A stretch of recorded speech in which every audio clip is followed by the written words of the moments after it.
Rain hammered the glass towers of Chicago's Meridian Crown Hotel, but inside, champagne bubbled beneath crystal chandeliers.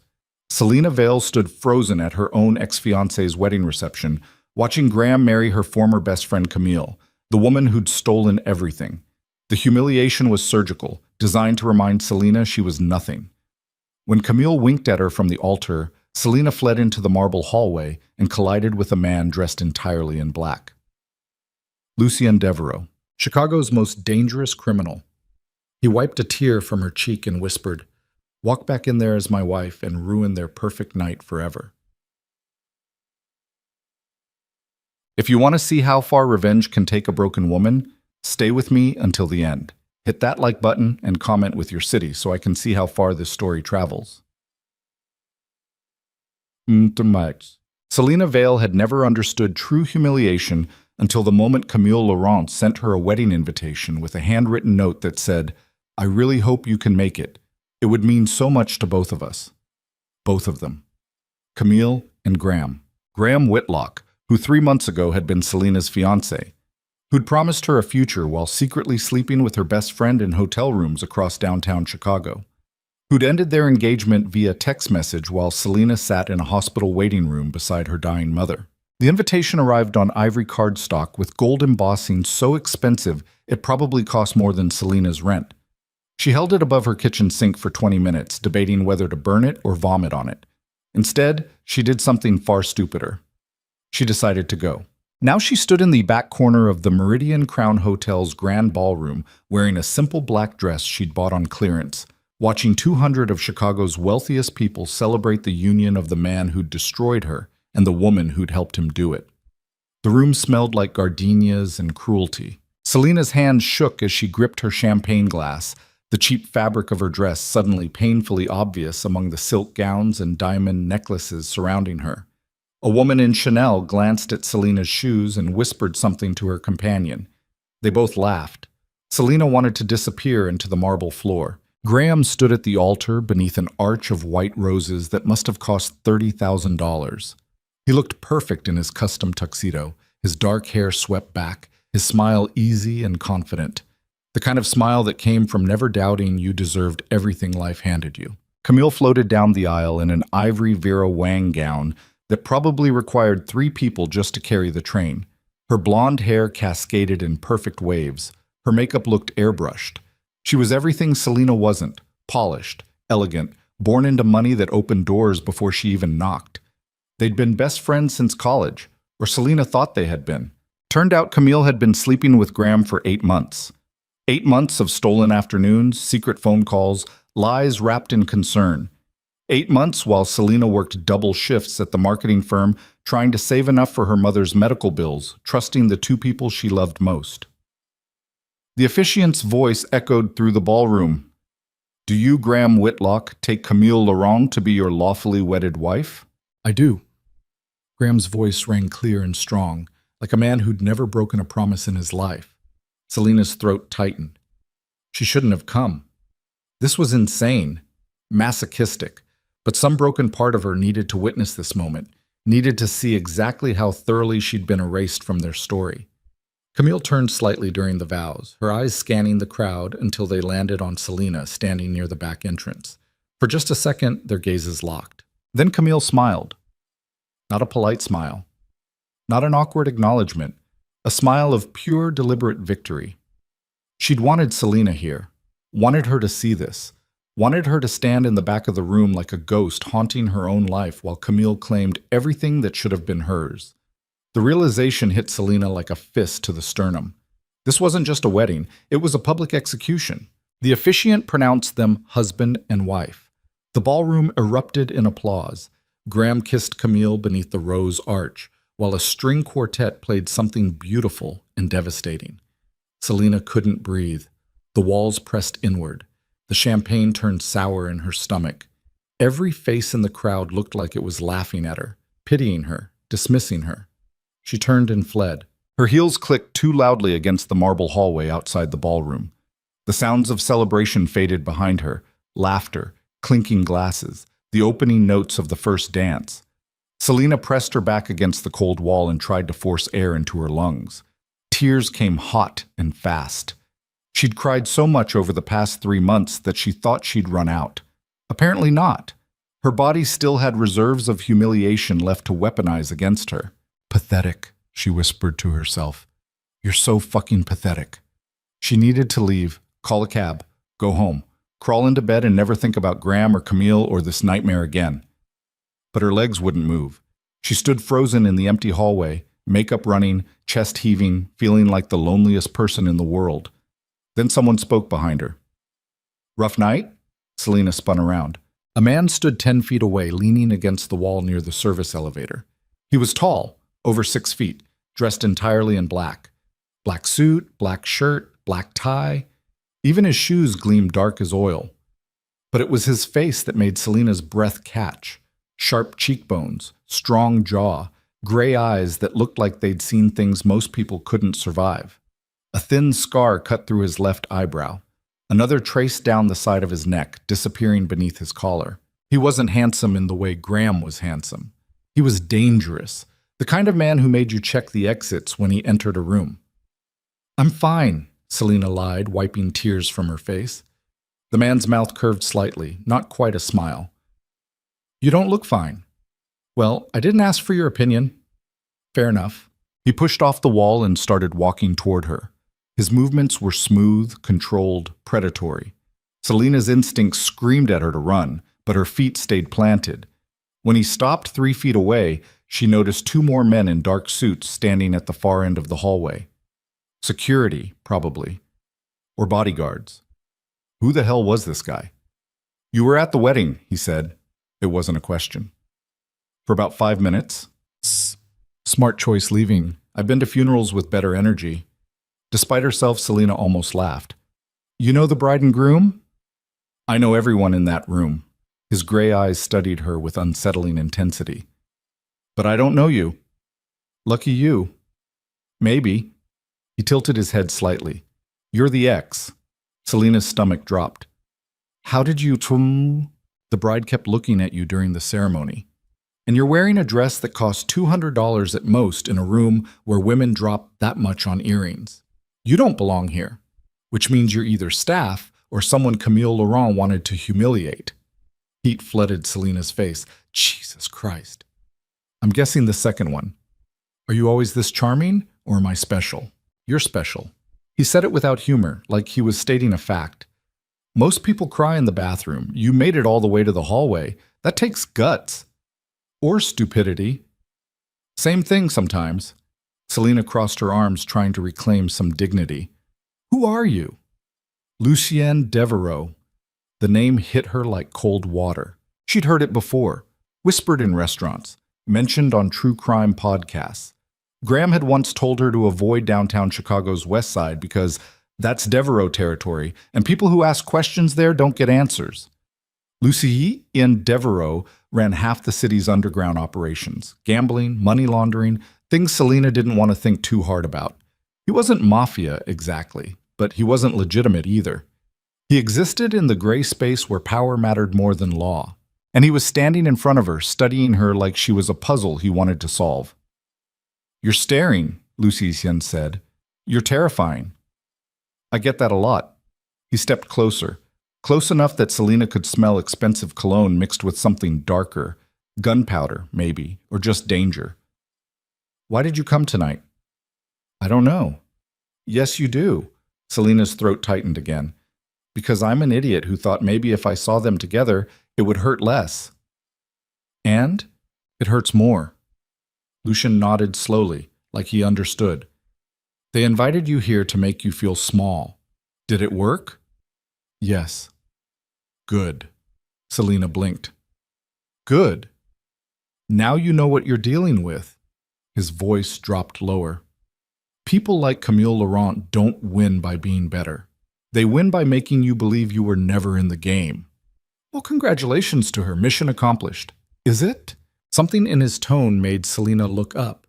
Lucien's gray eyes held hers, and for a moment she forgot how to breathe. What do you mean? She whispered. Lucien glanced back toward the ballroom, where music and laughter still echoed.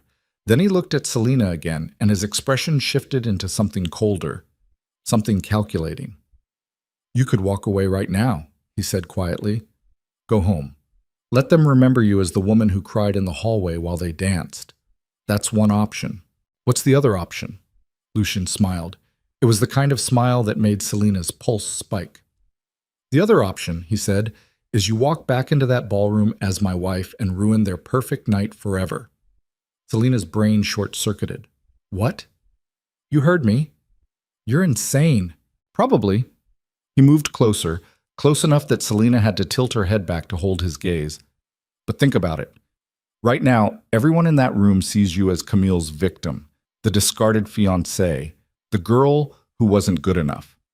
I'm not, I know you're not. His voice turned sharp. But they don't.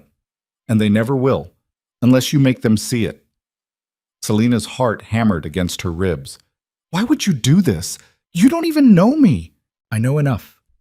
Lucien reached out and wiped a tear from her cheek with his thumb. The gesture was surprisingly gentle for a man who looked like he could break bones without blinking. I know you walked into a room designed to destroy you, and you're still standing. That's more than most people can say. That's not an answer. No, he agreed. It's not. They stood there in the empty hallway, two strangers caught in a moment that felt both impossible and inevitable. Selina knew she should walk away. This man was dangerous, criminal, the kind of person her mother would have warned her about if she were still alive. But her mother was dead. Graham had abandoned her, Camille had destroyed her, and Selina was so tired of being powerless. If I say yes, she whispered, what happens? Lucian's smile widened. We walk back in there together. I put a ring on your finger. I kiss you in front of everyone, and by tomorrow morning, the entire city knows you're mine. Yours. Mine.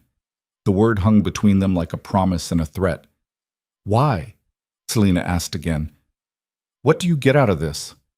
Does it matter? Yes. Lucien studied her for a long moment. Then he said, I need a wife.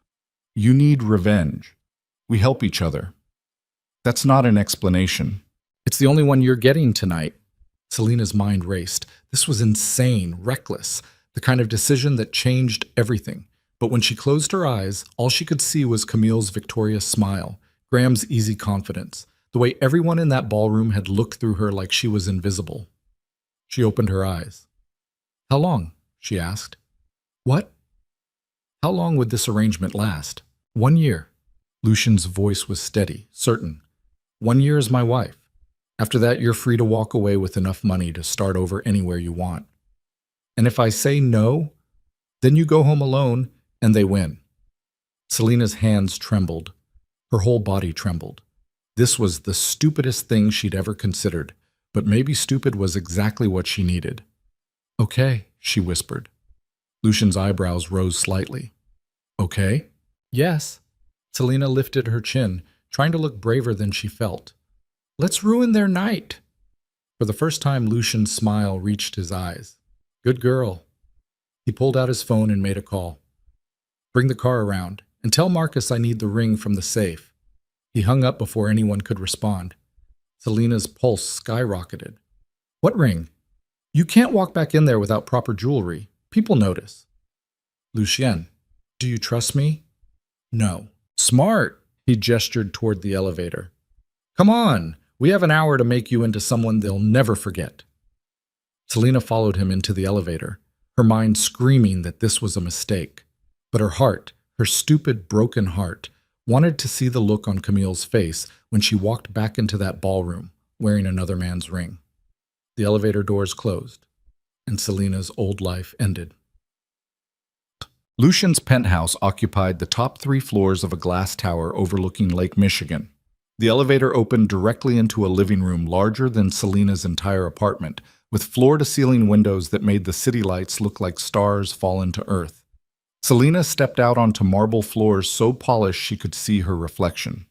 Modern furniture, abstract art on the walls, everything sleek and expensive and vaguely threatening. 3 men in dark suits stood near the entrance. They nodded at Lucien but didn't speak. Wait here, Lucien told her. He disappeared down a hallway, leaving Selina alone with the bodyguards. She wrapped her arms around herself, suddenly aware of how out of place she looked.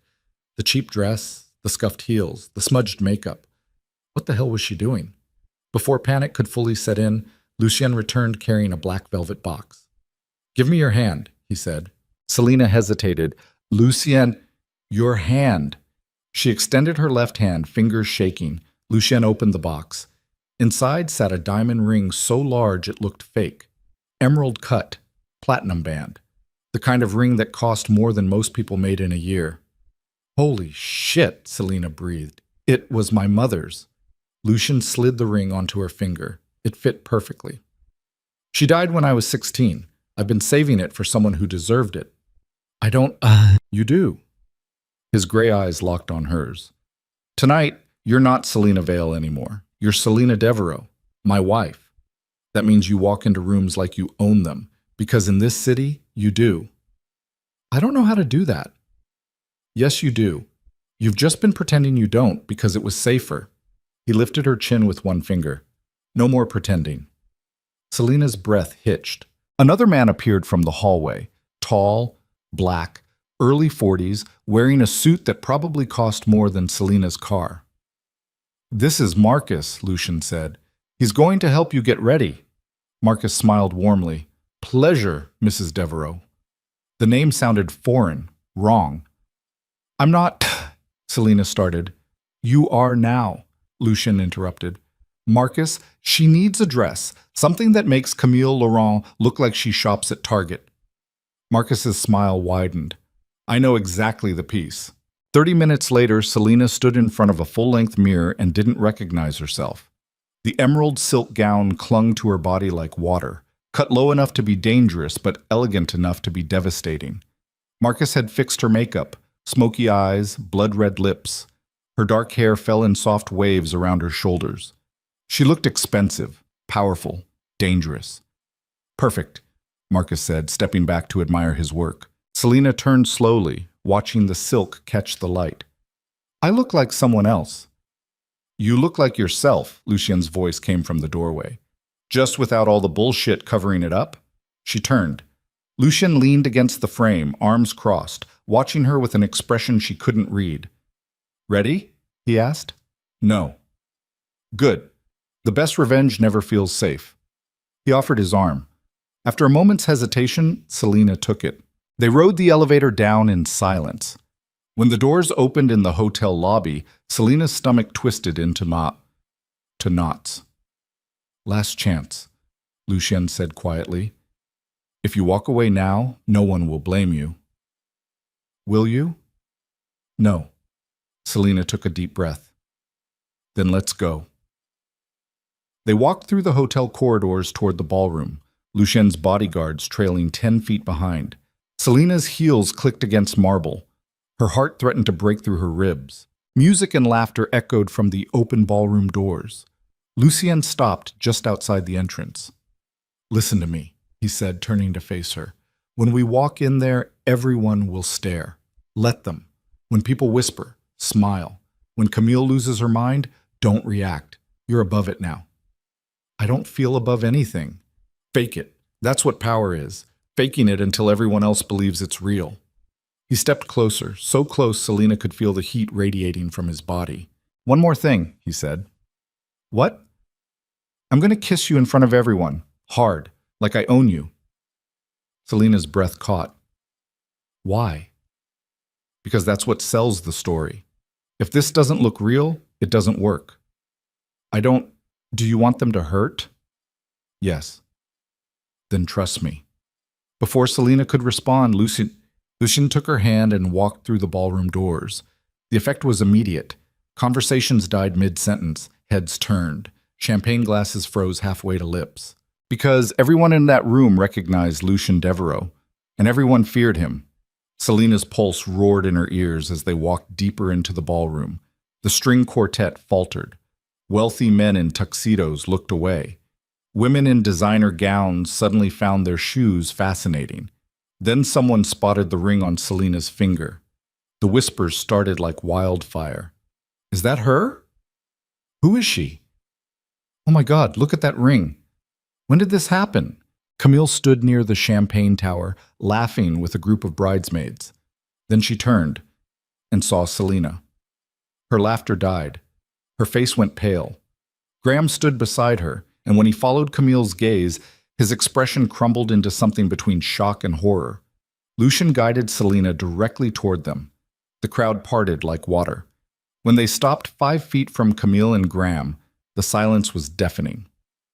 "Congratulations," Lucien said smoothly. "Beautiful ceremony." Camille's mouth opened, closed, opened again. "Selena?" "Selena Devereaux now, actually," Lucien corrected. "We got married last month in Paris. Didn't want to steal your thunder by announcing it before the wedding." The lie was perfect, smooth as silk, absolutely devastating. Graham looked like he might vomit. "You're married?" Did I stutter? Lucian's voice dropped into something cold and dangerous. No, I just... Graham's gaze darted between Selena and Lucien. "I didn't know you two knew each other." "We didn't." Selena found her voice. It came out steadier than she expected. "We met after you dumped me via text message." Camille flinched. Several people nearby gasped. Graham's face turned red. "Selena, that's not true?" She smiled. "That you broke up with me while I sat in a hospital with my dying mother? Because I have the text message if you'd like to see it." "Jesus Christ," someone whispered. Lucien's hand tightened on Selena's waist. Possessive, protective. "I think we've said enough," he told Graham. His voice was quiet, but it carried the kind of weight that made men twice his size back down. "Enjoy your wedding." He started to turn away. Then Camille spoke. "This is pathetic, Selena." Her voice shook with barely controlled rage. "You crashed my wedding with some criminal just to make yourself feel important?" The ballroom went silent. Lucien stopped walking. Selena felt his entire body go still beside her, like a predator deciding whether to strike. "Camille!" Graham hissed. "Don't!" But Camille was too angry to stop. "Everyone knows what he is. You think marrying Chicago's most wanted makes you special? It makes you desperate." Selena should have felt humiliated. She should have felt small. But standing beside Lucien, wearing a dress worth more than Camille's wedding budget, she felt something else entirely. Power. "You're right," Selena said softly. "I am desperate. Desperate to never be weak enough to betray someone the way you betrayed me." Camille's face twisted. Before she could respond, Lucien turned to face her fully. "One piece of advice," he said, his voice terrifyingly calm. "Next time you insult my wife, make sure you're not standing in a ballroom funded by investors I control." Camille went pale. Graham grabbed her arm. "We're leaving." "Smart choice," Lucien said. He turned back to Selena, and his expression softened just slightly. Then he kissed her. Right there in the middle of the dance floor, in front of everyone. His mouth claimed hers with brutal possession, one hand tangling in her hair while the other pressed against the small of her back. The kiss was slow, deliberate, absolutely filthy. Selena's mind went blank. When Lucien finally pulled back, his gray eyes burned into hers. "Now they'll remember you," he whispered against her lips. The ballroom erupted in whispers. Cameras flashed. Someone dropped a champagne glass. And Selena realized there was no going back from this. She was Lucien Devereaux's wife now, for better or worse. She just didn't know which yet. The penthouse felt different when they returned after midnight, colder somehow, despite the floor-to-ceiling windows that usually trapped the city's reflected heat.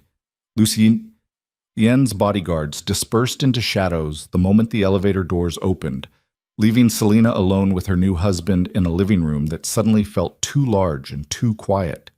She stood near the windows, still wearing the emerald dress, watching Chicago's lights blur through the glass. Her hands wouldn't stop shaking. "You did well tonight," Lucien said behind her. Selena didn't turn around. "I feel like I'm going to throw up." "That's normal." "Is it?" She pressed her palm against the cool glass. Because nothing about tonight felt normal. Footsteps approached. Then Lucien's reflection appeared beside hers in the window. He'd removed his jacket and rolled up his sleeves, revealing forearms covered in scars she hadn't noticed before. "The adrenaline crash hits everyone differently," he said. "For some people it's nausea. Others can't stop shaking. I knew a guy who laughed for 3 hours straight after his first real fight." "What about you?" "I don't crash anymore." Selena finally looked at him. "What does that mean?"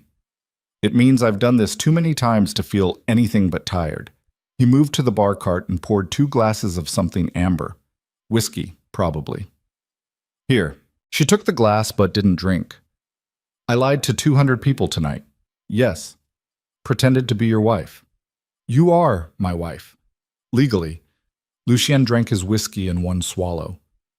We're going to the courthouse tomorrow morning to make it official. Selena's stomach dropped. Tomorrow?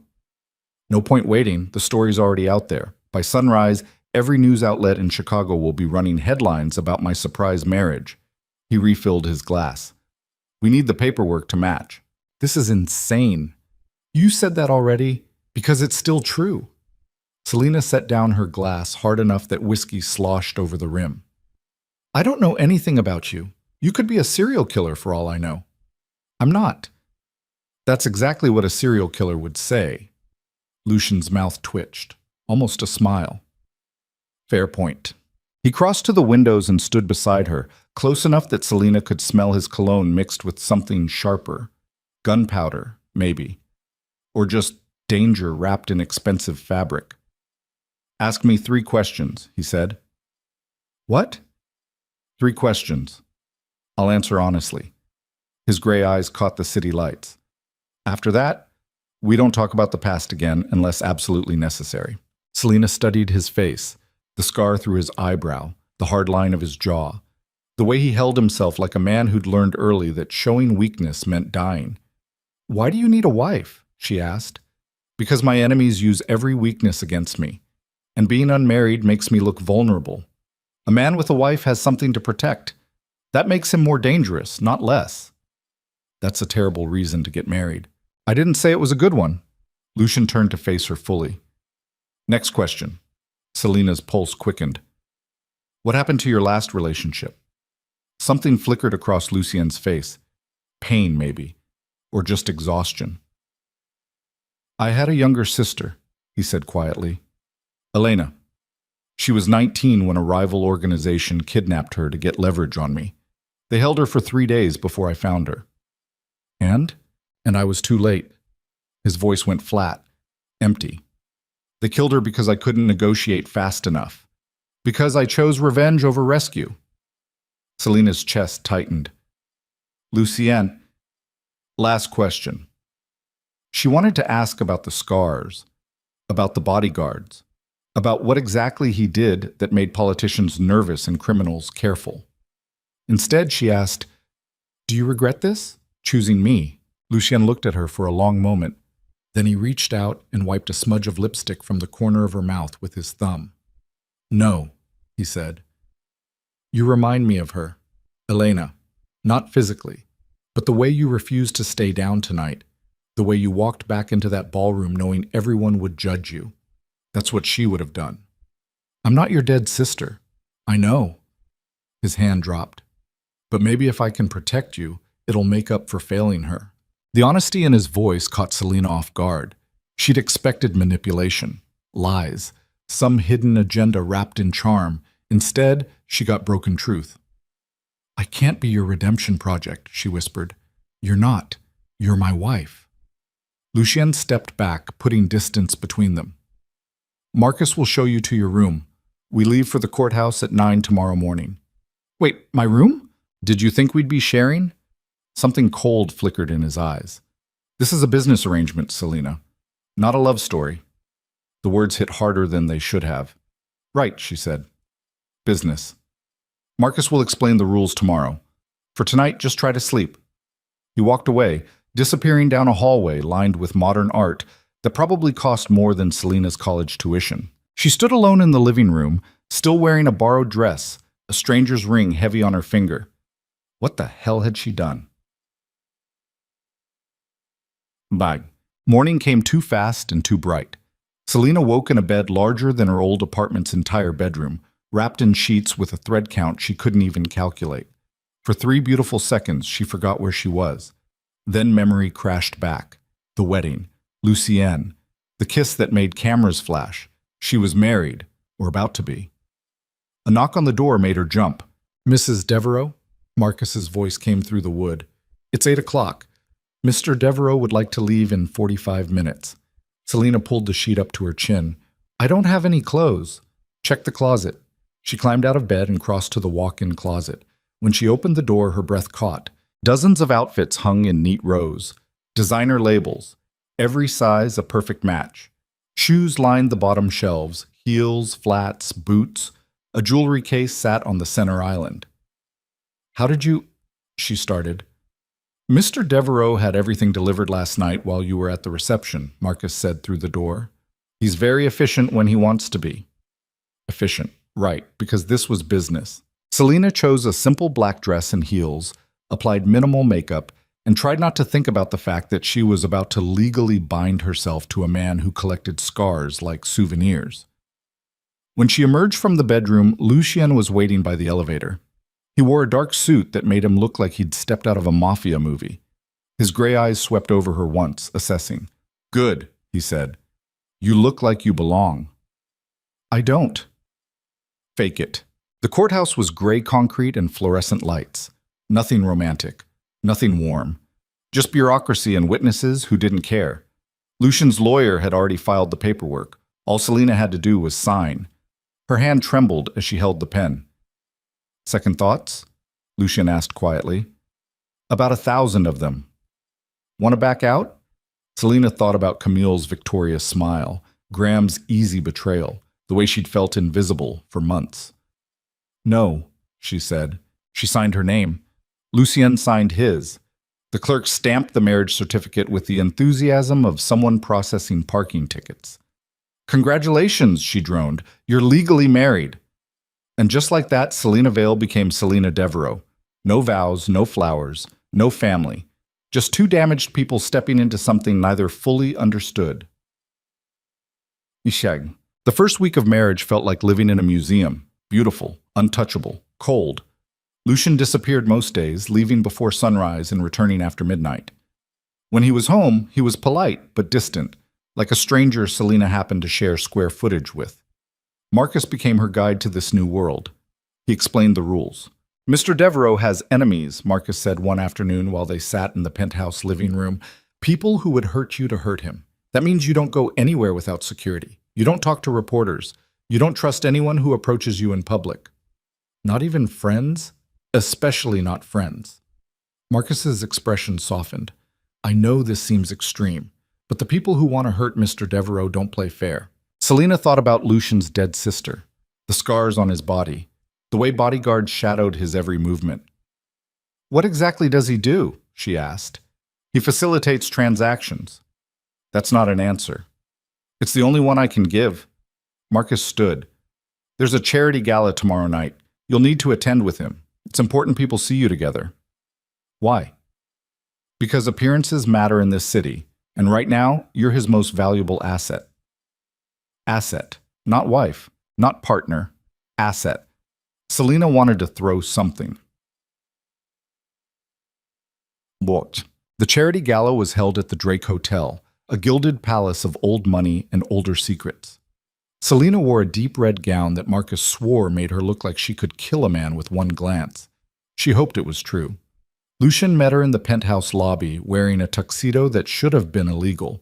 When he saw her, something flickered in his eyes. Appreciation, maybe, or just calculation. You clean up well, he said. Don't sound so surprised. I'm not.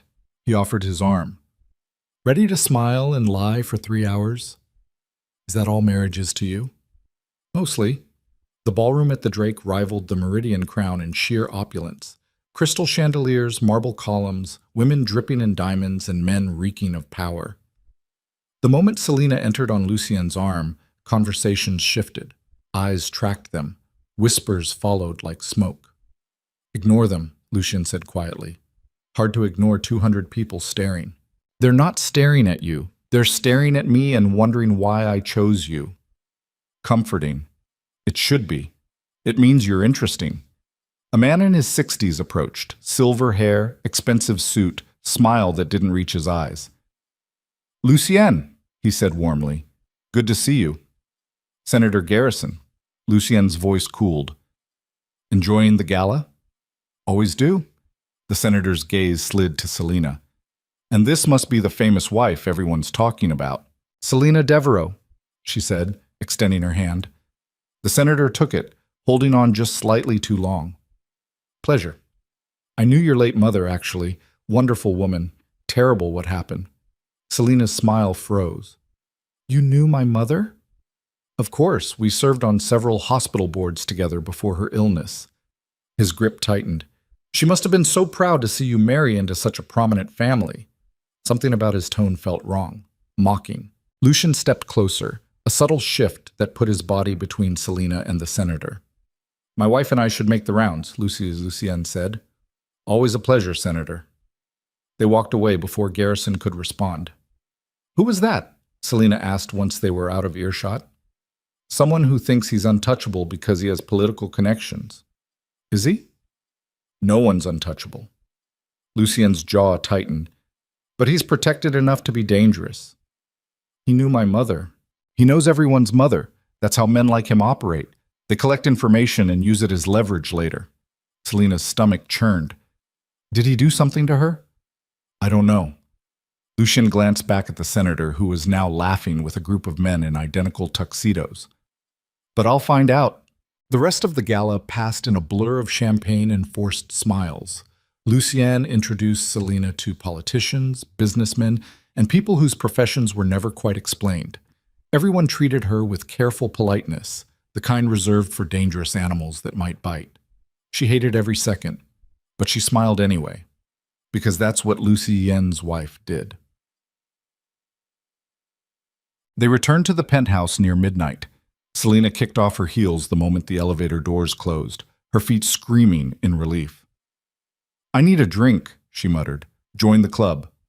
Lucien poured them both whiskey while Selina collapsed onto the couch, her red dress pooling around her like blood.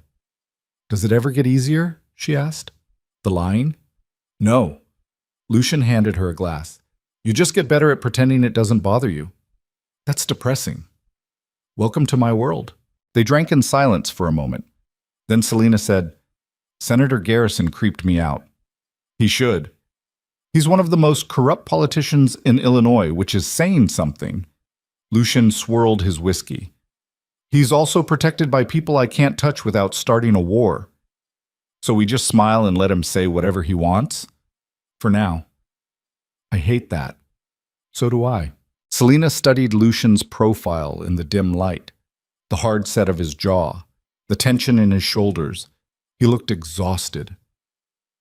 Why did you really marry me? She asked quietly. Lucien's gaze slid to hers. I told you. You said you needed a wife for appearances, but there are 1,000 women in Chicago who would marry you without asking questions. Women with connections, with money, with actual social standing.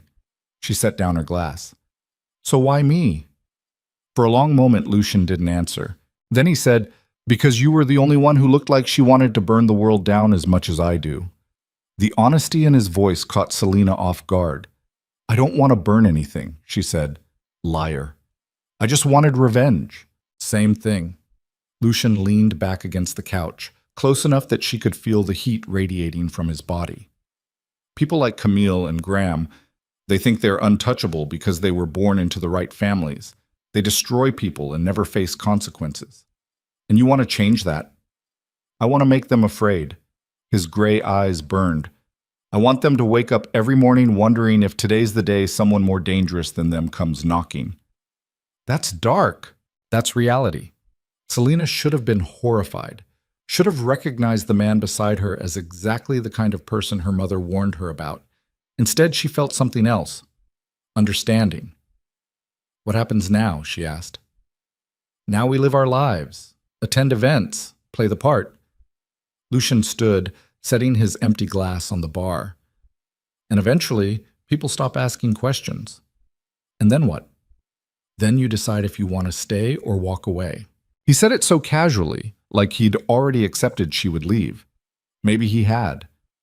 Good night, Selina, he said, already heading toward his bedroom. Lucien? He paused. Thank you, she said. For tonight. For all of it. He looked at her for a long moment, then nodded once and disappeared down the hallway. Selina sat alone in the dark living room, staring at the ring on her finger. She'd married a dangerous man for revenge, But somewhere along the way, revenge had started feeling less important than survival. Look, 2 weeks into the marriage, Selena's old life came knocking, literally. She was alone in the penthouse. Lucien had left before dawn for some meeting he refused to explain when the elevator chimed. Marcus appeared in the living room doorway. "Mrs. Devereaux, you have a visitor." "Who?" "Your sister." Selena's blood went cold. "Maya? She's downstairs in the lobby, says it's urgent." Selena hadn't spoken to her younger sister since their mother's funeral. Maya had been furious when Selena refused to sell the family house to pay off medical debt. Debt that Selena had been drowning in until Lucien made it disappear with a single wire transfer. "Send her up," Selena said. 5 minutes later, Maya stepped out of the elevator looking exactly like Selena remembered. Same dark hair, same sharp cheekbones, but with anger hardening every feature. "So it's true," Maya said, not bothering with hello. "You married him. It's nice to see you too." "Don't," Maya's voice cracked. "Don't act like this is normal. You married a criminal, Selena. I married someone who helped me when no one else would." "He helped you?" Maya laughed bitterly. "Is that what you call it? You think he paid off Mom's medical bills out of the goodness of his heart?" Selena's stomach dropped. "How did you know about that?" "I'm not stupid. Suddenly all her debt disappears right after you marry Chicago's most wanted?" Maya crossed her arms. "What did you do, Selena? What did you promise him?" "Nothing that's any of your business. You're my sister. That makes it my business." "Then where were you when I was drowning in bills?" Selena's voice rose. "Where were you when Graham left me? When Mom died? When I had no one?" "I was trying to survive," Maya shouted. "Not everyone can just marry their way out of problems." The words hung between them like poison. Marcus appeared in the doorway. "Mrs. Devereaux, is everything—" "We're fine," Selena said, not taking her eyes off Maya. "We're not fine," Maya snapped. "You're living in a fantasy. You think this man cares about you? He's using you for something, and when he's done, you'll be just another body they fish out of the Chicago River. Get out." "Selena!" "I said get out." Selena's hands shook. "You don't get to show up here after months of silence and tell me how to live my life." Maya's eyes filled with tears. "I'm trying to save you." "I don't need saving, not anymore." "Yes, you do. You just can't see it." Maya turned and walked back to the elevator. Before the doors closed, she looked at Selena one last time. "When this falls apart," she said quietly, "don't come crying to me." The elevator descended. Selena stood frozen in the living room, her sister's words echoing in her skull. What did you promise him? She didn't know, and that terrified her. Lucien returned home near midnight to find Selena still awake, sitting in the dark living room with an empty wine bottle beside her. "Bad day?" he asked. "My sister came by." "I heard." He poured himself a drink. "What did she want?" "To tell me I'm an idiot for marrying you." "Smart girl." Selena looked up sharply. "You think I'm an idiot?" "I think you made a desperate choice in a desperate moment." Lucien sat across from her, studying her face in the dim light. "Most people would have done the same." "She thinks you're going to kill me." "I'm not." "How do I know that?" "You don't." He leaned forward, elbows on his knees. "That's the problem with trust. You can't logic your way into it. You just have to decide if someone's worth the risk. And if I decide you're not, then you leave. I won't stop you." Selena's chest tightened. "Why are you being nice to me?" "I'm not being nice. I'm being honest." Lucien set down his glass. "You want to know the truth? You terrify me." "What?" "You walked back into that ballroom knowing everyone would judge you, and you did it anyway. You signed a marriage certificate without knowing what I'd ask of you. You're either incredibly brave or incredibly broken, and I can't figure out which. Maybe both. Maybe." His gray eyes held hers. "But either way, you're dangerous. And dangerous people make me nervous." "I'm not dangerous." "Yes, you are. You just don't know it yet." They sat in silence for a long moment, the city lights casting shadows across Lucien's scarred face. Then he said, "Your sister's right about one thing. This life isn't safe.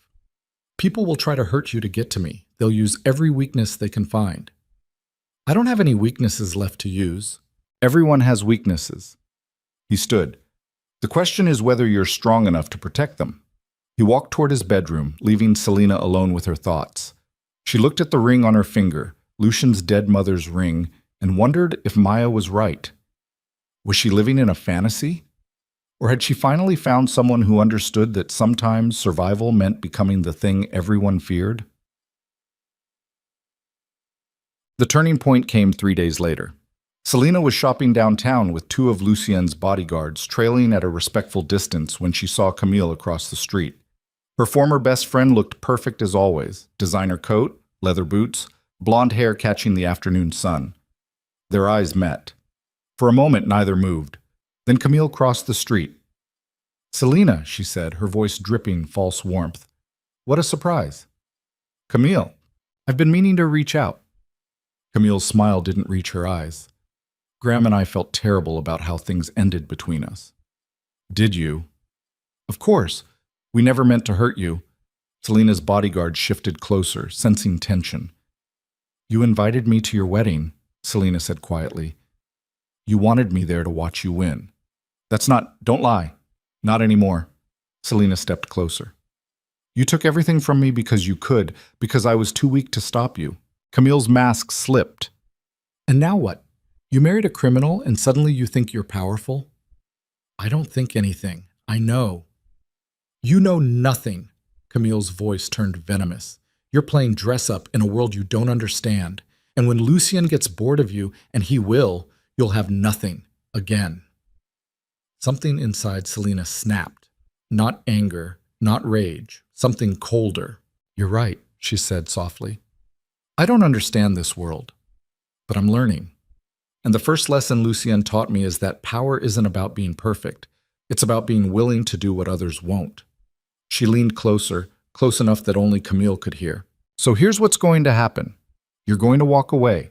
You're going to leave Chicago, and you're never going to speak my name again. Because if you do, I'll make sure everyone knows about the offshore accounts Graham's been hiding, the fraud, the embezzlement, every dirty secret you thought was safe." Camille went pale. "You're bluffing. Try me." For the first time, Camille looked afraid. She stepped back, nearly tripping over the curb. "You've changed," she whispered. "Yes," Selina said. "I have." Camille turned and fled. Selina stood on the sidewalk, her heart pounding, adrenaline screaming through her veins. She'd just threatened someone, and it felt incredible.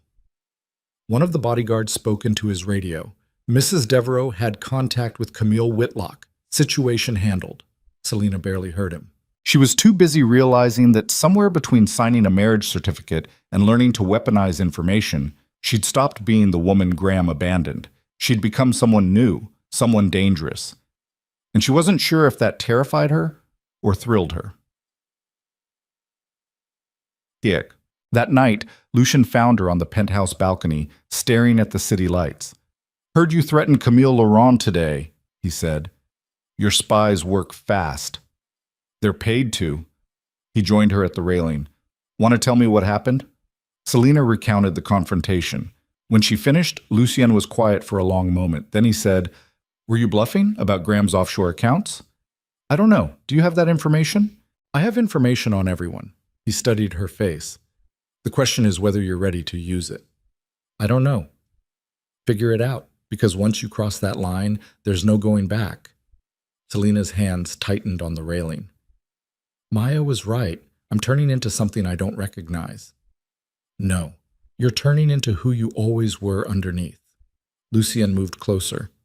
"The question is whether you're brave enough to accept it." "What if I don't want to?" "Then leave. Walk away. Go back to being invisible." The word hit like a slap. Invisible. That's what she'd been before Lucien, before the ring, before she learned that power came from being willing to hurt first. "I can't go back," she whispered. "I know." Selina turned to face him. "What does that make me?" Lucien reached out and tucked a strand of hair behind her ear. The gesture was surprisingly gentle for a man covered in scars. "It makes you mine," he said quietly. Not a question, a statement. And somewhere deep inside, Selina realized he was right. She'd crossed a line tonight, threatened someone, weaponized information, become the kind of person who made others afraid.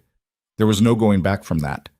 She was Lucien Devereaux's wife now, for better or worse, and God help anyone who tried to hurt her again. The shift happened slowly at first, then all at once. Over the next 3 weeks, Selina stopped pretending the marriage was temporary.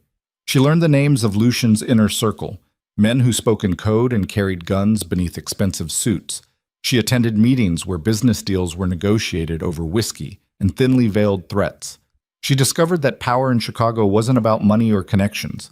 It was about knowing which secrets to keep and which ones to weaponize. And Lucien taught her all of it, not through lectures or explanations, but through observation. He let her sit in rooms where politicians made promises they'd never keep. He showed her how information moved through the city like currency, more valuable than cash, more dangerous than violence. He never once told her to look away or leave when conversations turned dark. Instead, he treated her like an equal, like someone capable of surviving in his world. And slowly, terrifyingly, Selina realized she was. The first time she used what she'd learned, it was against Graham. One of Lucien's associates mentioned during a dinner meeting that Graham's real estate development company was 3 months away from bankruptcy.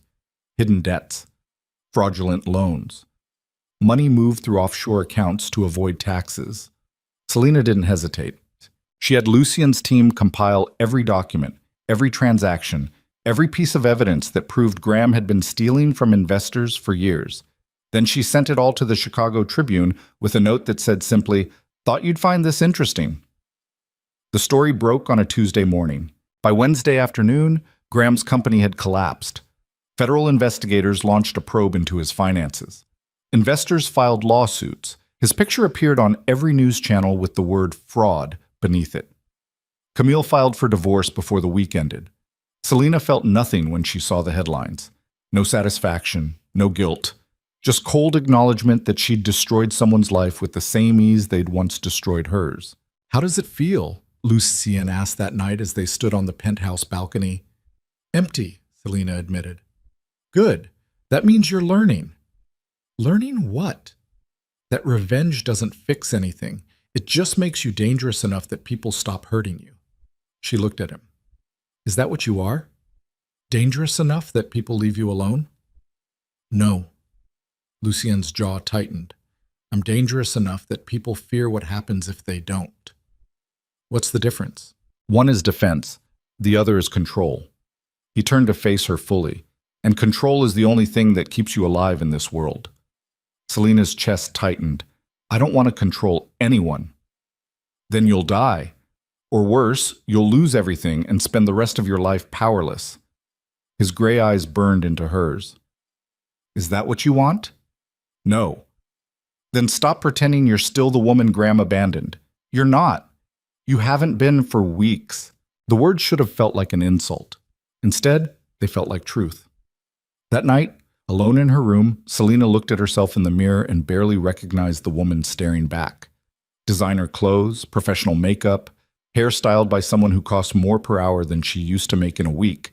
But it wasn't the external changes that scared her. It was the coldness in her own eyes. The way she'd stopped flinching at violence. The ease with which she'd ruined Graham without losing sleep. She was becoming exactly what Lucien had predicted. Someone dangerous. And the worst part was how little it bothered her.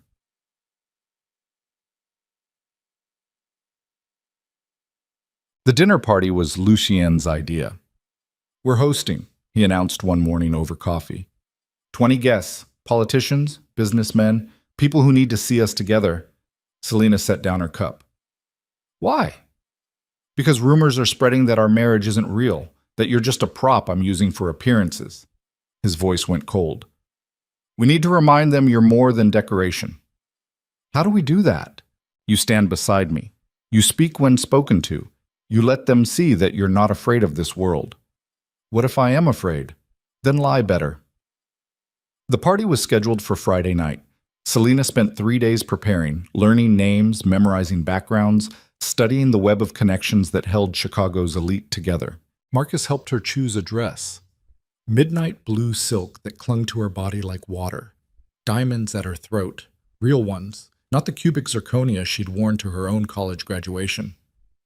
You look like you could ruin someone's life, Marcus said approvingly. Is that a compliment? In this world? Absolutely. Guests began arriving at 7. Selina stood beside Lucien at the entrance, shaking hands and smiling until her face hurt. Politicians with fake tans and real power. Businessmen who made their fortunes through methods no one discussed. Women who looked at Selina with thinly veiled curiosity, some jealous, some pitying, all wondering how long she'd last. Senator Garrison arrived fashionably late, his silver hair perfect, his smile sharp as broken glass. Lucy Yen, he said warmly, and the lovely Mrs. Devereaux. Thank you for the invitation. Selina's skin crawled when he kissed her hand. Senator, Lucian said, glad you could make it. Wouldn't miss it. Your home is stunning. Garrison's eyes swept the penthouse. Though I imagine it's quite different from what Selina grew up with. The comment landed like a knife between the ribs. Subtle, cruel, designed to remind everyone that Selina didn't belong. Different, yes, Selina said smoothly, but I've always been good at adapting. Clearly. Garrison's smile didn't waver. Your mother would be proud. There it was again, the mention of her mother. The way Garrison said it felt wrong, like he was testing her reaction. Lucien's hand tightened on Selina's waist. A warning. We should let you mingle, Lucian said. Enjoy the evening, Senator. Garrison moved into the crowd, immediately surrounded by men in expensive suits. He knows something, Selina whispered. About what? My mother. He keeps mentioning her like it means something. Lucien's expression darkened. I'll have someone look into it. The dinner itself was excruciating. 20 people seated around a table long enough to require shouting to be heard at the opposite end. Conversation flowed between business deals and political gossip, everyone speaking in coded language that said everything and nothing simultaneously. Selina sat beside Lucien, sipping wine and pretending she understood the subtext beneath every sentence. Then Senator Garrison cleared his throat.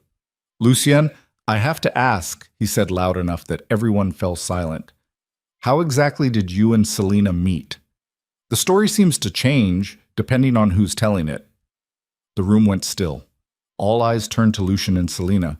Lucian's face remained impassive. We met at a wedding. Yes, the famous wedding. Garrison's smile widened. Camille Laurent's wedding, if I recall correctly. To Selina's former fiancé. Selina's blood ran cold. That must have been difficult, Garrison continued, his voice dripping false sympathy. Watching the man you loved marry your best friend. Ancient history, Selina managed. Is it? Garrison leaned forward. Because from what I understand, you and Lucian were married less than 24 hours after that wedding. Quite the whirlwind romance. Lucian's voice turned to ice. Is there a point to this, Senator? Just curious. Garrison shrugged. It's unusual, that's all. A woman marries a powerful man the same night her ex-fiancé gets married. Some might call it suspicious. Some might call it none of their business, Lucian said quietly. But the damage was done. Whispers rippled around the table. Guests exchanged glances. The carefully constructed image of a legitimate marriage began cracking. Garrison had just publicly called Selina a gold digger, and everyone at the table believed it. The guests left within an hour. Polite excuses. Sudden early mornings. The kind of mass exodus that happened when scandal hung in the air, thick enough to choke on. The moment the last person stepped into the elevator, Lucien turned to Selina. Go to your room, he said. Lucien, now. His voice left no room for argument. Selina fled to her bedroom and paced the floor, adrenaline screaming through her veins. She'd been humiliated. Again. In front of Chicago's most powerful people. Because of Garrison. 20 minutes later, Lucien appeared in her doorway. Pack a bag, he said. What? We're leaving the city for a few days. Let things cool down. Running away doesn't fix this. No. But staying here while every media outlet in Chicago runs stories about my fake marriage doesn't help either. He leaned against the doorframe. We're going to the lake house upstate. No press, no politicians, just us. I don't want to go to a lake house. I want to... What? Confront Garrison? Defend yourself to people who've already made up their minds? Lucien's voice turned sharp. You're thinking with emotion. That's how people get killed. I don't care. Well, I do. He pushed off the doorframe and crossed to her. You want to know why Garrison keeps mentioning your mother? Because he's trying to get under your skin. He wants you angry and reckless, so you make a mistake he can exploit. Then let me make the mistake. Let me... No. Lucian grabbed her shoulders. Listen to me. This world eats people like you alive. People who lead with their hearts instead of their heads. If you go after Garrison now, he'll destroy you. I'm already destroyed. Did you see how they looked at me tonight? They looked at you like prey. And if you prove them right by doing something stupid, that's exactly what you'll become. Selina jerked away from him. So what do I do? Hide? Pretend everything's fine? You wait. You learn. You get stronger. Lucian's eyes burned. And when you're ready, you take everything from him the way he tried to take everything from you. How long will that take? As long as it needs to. Selina wanted to scream, to throw something, to burn down the entire city and everyone in it. Instead, she said, Fine, we'll go to the lake house. Smart choice. Don't patronize me. Then don't act like a child. The words hit like a slap. Selina's hands balled into fists. Get out! Selina, I said get out! Lucian stared at her for a long moment. Then he turned and left without another word. Selina collapsed on the bed, her entire body shaking. She'd traded one humiliation for another, and she had no idea how to fix it. They drove upstate in silence. Lucian's lake house sat on 50 acres of private land surrounded by forest and water. No neighbors, no press, just brutal isolation. Selina hated it immediately. The first 3 days passed in tense silence. Lucien disappeared for hours, conducting business over encrypted calls. Selina wandered the property, trying to quiet the rage burning inside her chest. On the fourth day, Marcus arrived with news. Selina was sitting on the dock when she heard raised voices from the house. She climbed the hill and found Lucien and Marcus in the study, a laptop open between them. What's going on? She asked. Marcus looked at Lucien. Lucien's jaw tightened. Show her, he said finally. Marcus turned the laptop towards Selina. On the screen was a medical record, her mother's medical record, but something was wrong with it. The dates didn't match. The treatments listed weren't the ones Selina remembered, and at the bottom of the page was a signature she recognized. Senator Garrison. What is this? She whispered. Your mother's real medical file, Marcus said quietly. The one they buried. Selina's stomach dropped. What do you mean, real file? Lucien stood, his face carved from stone. Your mother didn't die from cancer. The words didn't make sense. Yes, she did. I was there. I watched her, You watched her die from complications caused by experimental treatments she never consented to.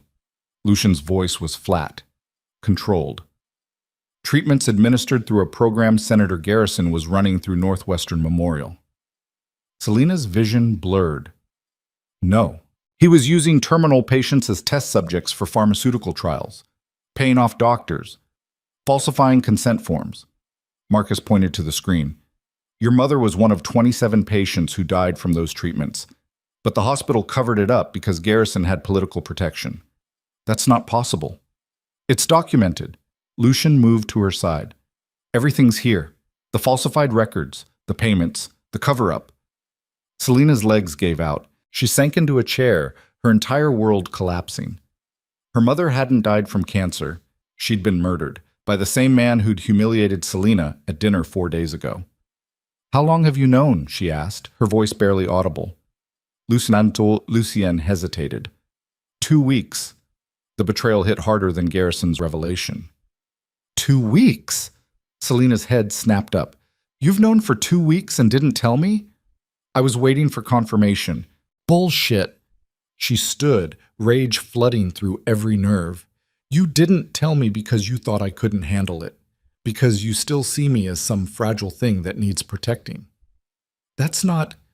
Then what is it? Selina's voice rose. Because from where I'm standing, it looks like you've been lying to me for weeks while pretending we're partners. We are partners. Partners don't keep secrets like this. Tears burned her eyes, but she refused to let them fall. My mother is dead because of him.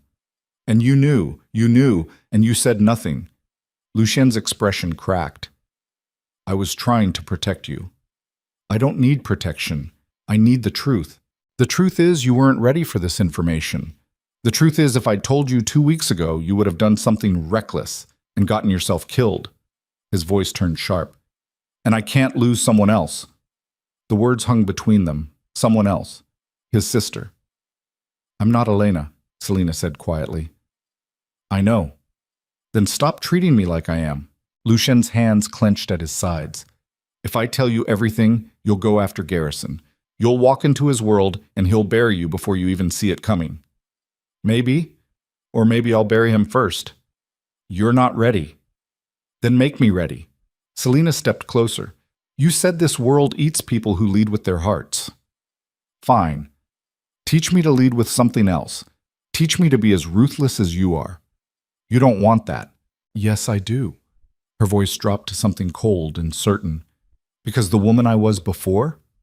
She died in that hospital room with her mother. And the woman I'm becoming? She doesn't forgive. She doesn't forget. And she sure as hell doesn't wait for permission. Lucien studied her face for a long moment. Then he nodded slowly. Okay, he said. I'll teach you. But once we start down this path, there's no going back. Good. Selena's eyes burned. Because I'm done going back. Marcus cleared his throat. There's something else. What? Lucien asked. Garrison knows we're looking into him. He's already moving assets, calling in favors, and he just filed a federal complaint against you for racketeering. Lucien's expression went murderous. When? This morning. It'll hit the news by tonight. Selena's mind raced. Garrison wasn't just covering his tracks. He was launching a preemptive strike, trying to take Lucien down before they could expose what he'd done. We need to move faster, she said. Not we, Lucien corrected. I'll handle Garrison. You stay out of it. No. Selena, he killed my mother. Her voice cracked on the last word. He experimented on her like she was nothing, and then he stood in your penthouse and smiled at me like he'd done me a favor by knowing her. Which is exactly why you can't be involved. You're too close. Too emotional. Then use it. Selena grabbed Lucien's arm. Use my emotion. Use my rage. Use everything Garrison thinks makes me weak and turn it into a weapon. Lucien stared at her. For the first time since she'd met him, he looked uncertain. You don't know what you're asking, he said quietly. Yes, I do. I'm asking you to let me help destroy the man who murdered my mother. Selena's grip tightened. You said I was dangerous. Prove it. Give me the tools and let me show you exactly how dangerous I can be. Something shifted in Lucien's eyes. A decision being made, a line being crossed. Okay, he said finally, but we do this my way. No emotions, no mercy, just cold calculation. Deal. Marcus looked between them. You're both insane. Probably, Lucien agreed. But Garrison made this personal, and personal is the only thing people like him don't know how to fight. He turned back to Selena. If we're doing this, you need to understand something. Taking down a U.S. senator isn't like threatening Camille on a sidewalk. This is war, and wars have casualties. I understand. Do you? Because once we start, people will die. Maybe not by our hands, but because of our actions. Can you live with that? Selena thought about her mother dying in a hospital bed, poisoned by treatment she never consented to. She thought about Garrison's smile, his casual cruelty, the way he'd used terminal patients like lab rats. Yes, she said. I can live with it. Lucien nodded slowly. Then let's burn his world to the ground. Sams. They returned to Chicago that night under cover of darkness. Not to the penthouse, which was undoubtedly being watched, but to a safe house in the city's industrial district. Concrete walls. No windows. Security so tight that even breathing felt monitored. Lucien's entire inner circle was waiting when they arrived. Marcus.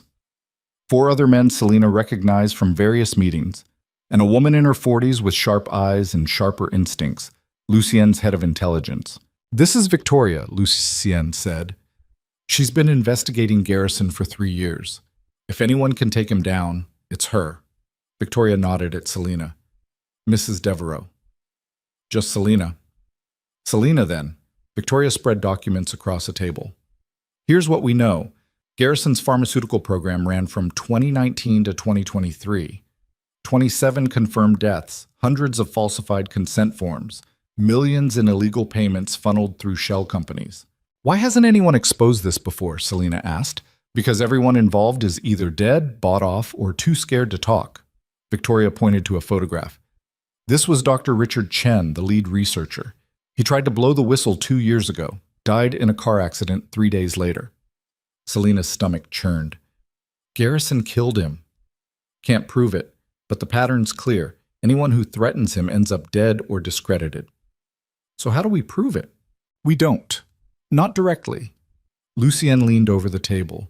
We force him to expose himself, make him so paranoid that he starts making mistakes. How? We go after everything he cares about, his money, his reputation, his political allies. We turn his world into a nightmare and wait for him to crack. Victoria pulled out another document. I've already identified his top 3 donors. All of them have questionable financials. If we leak the right information, the press will do the rest.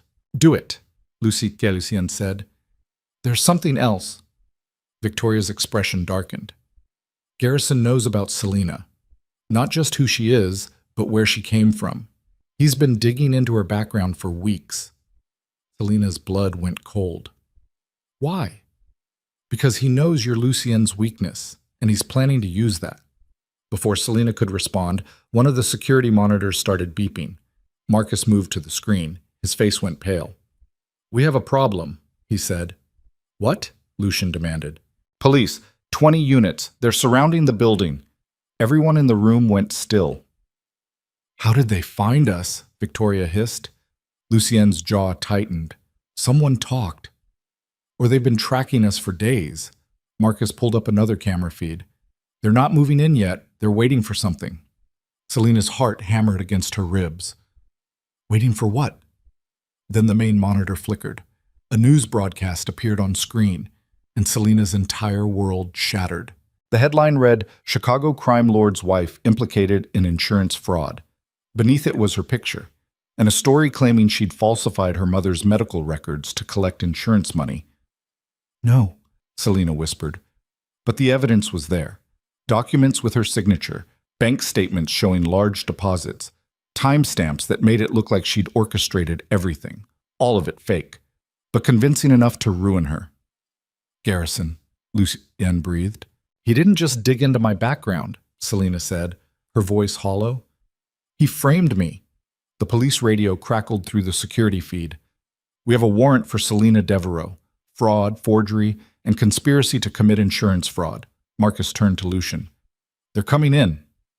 Lucien looked at Selena. For the first time since she'd met him, he looked truly afraid. We have maybe 2 minutes before they breach the building, he said quietly. If they take you, Garrison wins. He'll bury you in legal fees and public scandal until you're destroyed. So what do we do? Lucien's gray eyes held hers. We run. Oshinkis. They made it 3 blocks before the first black SUV cut them off. Not police. Something worse. Men in tactical gear poured out, weapons raised, faces hidden behind masks. Garrison's private security, Marcus shouted. Go! They ran down an alley as gunfire erupted behind them. Selena's heels skidded on wet pavement. Lucien grabbed her arm, half dragging her toward a service entrance. More SUVs appeared at the alley's opposite end. They were surrounded. Lucien pulled a gun from beneath his jacket. Stay behind me. Lucien, I said stay behind me. The tactical team advanced slowly, weapons trained. Then one of them spoke, his voice amplified through a helmet mic. Mr. Devereaux, you and your wife are wanted for questioning. Come peacefully, and no one gets hurt. Since when does Garrison's private army do police work? Lucien called back. Since the police asked for our assistance. Selena's mind raced. This wasn't an arrest. It was an execution disguised as one. Garrison was cleaning up loose ends, and she and Lucien were at the top of the list. What do we do? She whispered. Lucien's hand tightened on his gun. We survive, he said. Then the shooting started, and Selena realized that everything she thought she knew about survival was about to be tested in ways that would either make her or destroy her completely. The first bullet shattered the brick wall 6 inches from Selena's head. Lucian shoved her through the service entrance as return fire erupted from somewhere behind them. Marcus and his team, providing cover. The door slammed shut. Metal screamed as bullets tore through it. Selena's ears rang so loud she couldn't hear her own breathing. "Move!" Lucian shouted, dragging her down a narrow corridor that reeked of garbage and rust. They burst into what looked like an abandoned warehouse. Moonlight filtered through broken skylights, casting shadows across concrete floors littered with debris. Lucienne pulled her behind a concrete pillar just as the service door exploded inward. 6 tactical operatives poured through, weapons sweeping the darkness. Lucienne's hand covered Selena's mouth, silencing her ragged breathing. His body pressed against hers, pinning her to the pillar. She could feel his heart hammering, or maybe it was hers. She couldn't tell anymore. "North side," one of the operatives said into his radio. "We have movement." They weren't talking about Lucienne and Selena. Someone else was in the warehouse. Gunfire erupted from the building's opposite end, sharp, controlled bursts. 2 of Garrison's men dropped instantly. The others scattered, returning fire blindly into the shadows. "It's Marcus," Lucian whispered against Selena's ear. "He's drawing them away. When I say run, you run straight through that door." He pointed to an exit sign barely visible through the darkness. "Don't stop. Don't look back." "What about you?" "I'll be right behind you." "Lucienne, run." He shoved her forward. Selena's legs moved before her brain caught up. She sprinted across open ground, expecting bullets to tear through her back at any second. The exit door was 30 feet away. 20. 10. Behind her, Lucienne's gun fired 3 times in rapid succession. Someone screamed. Selena hit the exit door so hard her shoulder blazed with pain. She tumbled into another alley, this one darker, narrower, walls pressing in from both sides. Footsteps pounded behind her. Lucien appeared, blood streaming from a cut above his eye. "Keep moving." They ran through a maze of back alleys and service roads, the sounds of gunfire fading but never disappearing completely. Selena's lungs burned. Her feet screamed in heels never designed for running. She kicked them off without stopping, bare feet slapping against cold pavement. "Where are we going?" she gasped. "Anywhere that's not here." They emerged onto a main street, empty at 3 in the morning except for a few scattered cars. Lucian pulled her into the shadows of a shuttered storefront and finally stopped, both of them heaving for air. Blood dripped from Lucian's forehead onto his collar. His jacket was torn. Dirt and brick dust covered them both. "Are you hurt?" he asked, hands running over her arms, her face checking for injuries. "I don't think so." Selena's whole body shook. "What about you?" "I'm fine." "You're bleeding." "It's not mine." He pulled out his phone, the screen cracked but functional. "Marcus, you there?" Static, then Marcus's voice, breathless and strained. "We're pinned down at the loading docks. Lost 2 men. Where are you?" "South Industrial, near Halstead. Can you get to us?" "Negative. Garrison's people are everywhere. You need to get out of the city." "Not without you." "Lucien." Marcus's voice hardened. "They're not trying to arrest you. They're trying to kill you, both of you. Garrison's orders just went out. 50,000 for anyone who brings him proof you're dead." Selena's stomach dropped. "He put a bounty on us?" "A bounty, a warrant, and enough media coverage to make you the most wanted criminals in Chicago." Marcus's breathing turned ragged. "You need to disappear, tonight. We'll regroup when—" The line went dead. Lucien tried calling back. Nothing. "We have to help them," Selena said. "We can't. If we go back, we're all dead." Lucien pocketed the phone. Marcus knew that. That's why he told us to run. "So we just leave him? We survived long enough to make Garrison pay for this." His gray eyes burned in the darkness. That's what Marcus would want. A police siren wailed in the distance, growing closer. Lucien grabbed Selena's hand. "Come on." They moved through the city like ghosts, staying in shadows, avoiding main streets. Every car that passed made Selena's heart spike. Every siren sent adrenaline screaming through her veins. 20 minutes later, they reached a nondescript apartment building in a neighborhood Selena didn't recognize. Lucien led her to the 3rd floor and pulled out a key she'd never seen before. "What is this place?" she asked. "Somewhere Garrison doesn't know about." He unlocked the door. "Get inside." The apartment was small, sparsely furnished, a safe house, clearly. No personal items. Nothing that could identify who used it. Lucien locked the door behind them and immediately moved to the windows, checking sight lines and escape routes. His movements were automatic, practiced. This wasn't his first time running. Selena sank onto the couch, her entire body trembling. Adrenaline was giving way to shock. Her mind kept replaying the last hour. Bullets, blood, Marcus's voice cutting out. "We need to clean you up," Lucien said, kneeling in front of her. She looked down. Her feet were bleeding, cut from running barefoot on pavement. Dirt and blood smeared her legs. The emerald dress was ruined. Lucien disappeared into the bathroom and returned with a first aid kit. He cleaned her feet in silence, his touch surprisingly gentle for a man who'd killed people less than an hour ago. "I'm sorry," he said quietly. "For what?" "For pulling you into this. For making you a target." His jaw tightened. "You should have stayed away from me. You gave me a choice. You didn't know what you were choosing." Selena watched him bandage her feet, this dangerous man on his knees in front of her, looking more broken than she'd ever seen him. "You were right," she said, "about what you said at the lake house. That once we started down this path, there was no going back." "I know. I thought I understood what that meant, but I didn't." Her voice cracked. "People died tonight because of us. People died because of Garrison." Lucien looked up at her. "Don't take that guilt. It's not yours to carry. How do you do it? Live with all the death? You don't live with it. You just survive beside it." He stood, moving to the window again. "And you make sure the people responsible pay." Selena watched him stare out at the city. This man who'd promised to protect her and was now a fugitive because of it. She thought about the woman she'd been 3 months ago. The one who cried in hotel hallways and let people humiliate her. That woman was gone, burned away by gunfire and betrayal, and the cold realization that mercy was a luxury neither of them could afford anymore.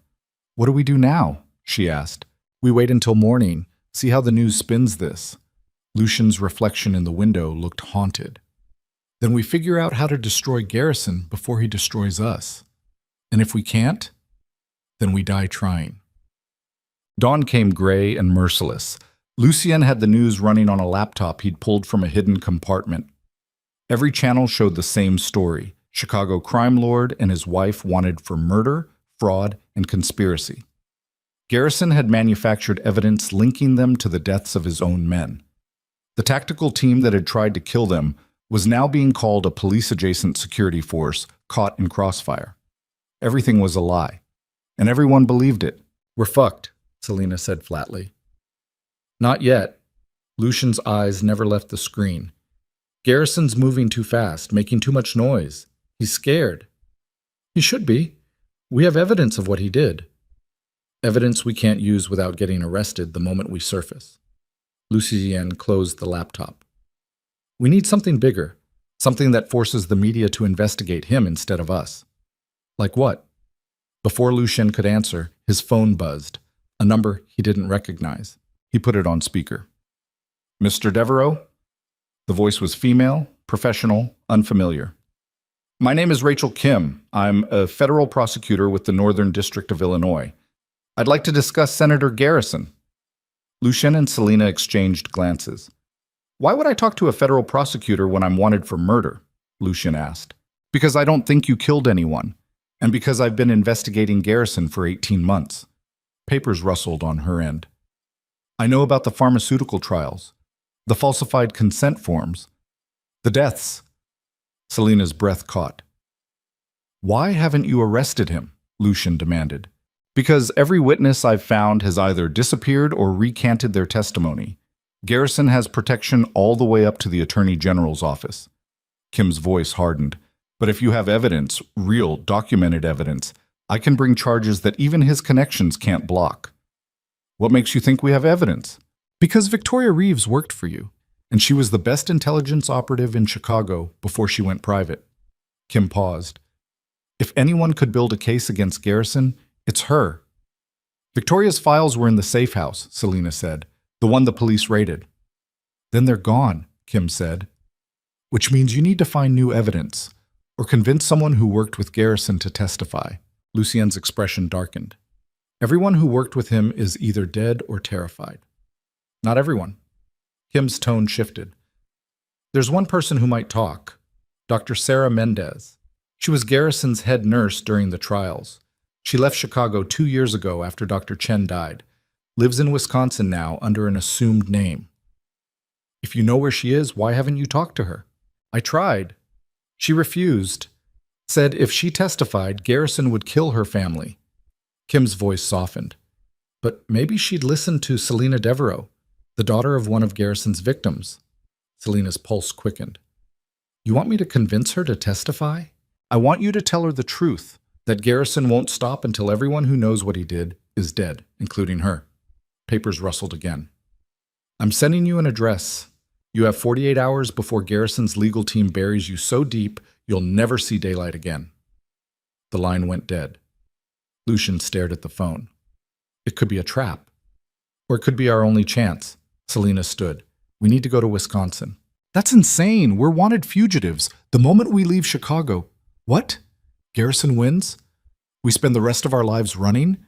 She moved to stand in front of him. You said we make him pay. This is how we do it. Lucian's jaw tightened. If this goes wrong, then we were dead anyway. He studied her face for a long moment, then nodded slowly. We leave in an hour. No phones, no credit cards, cash only. How do we get to Wisconsin without being spotted?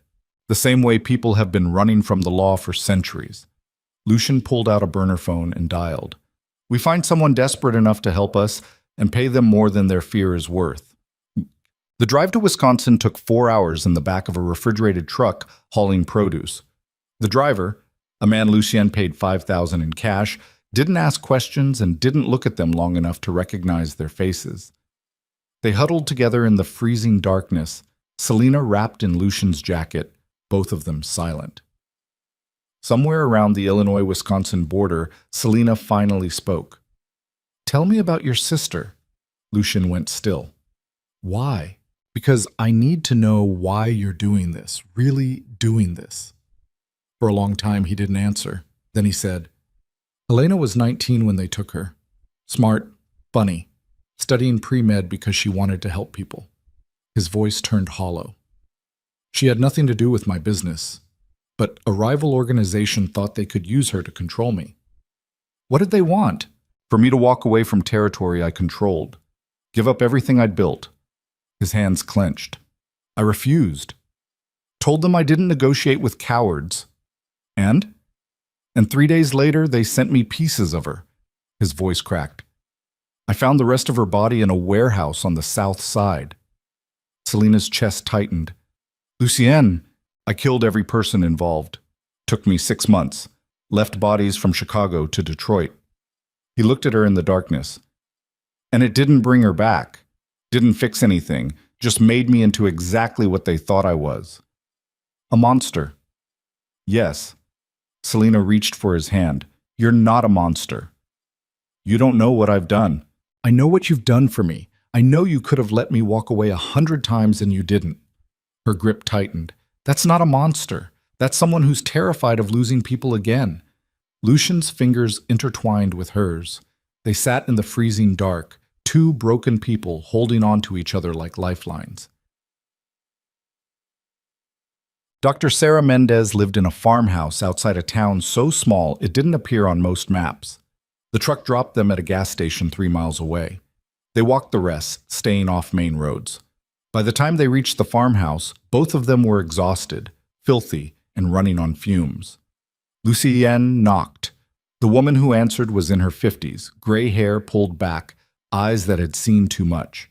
She took one look at them and tried to slam the door. Lucien caught it with his foot.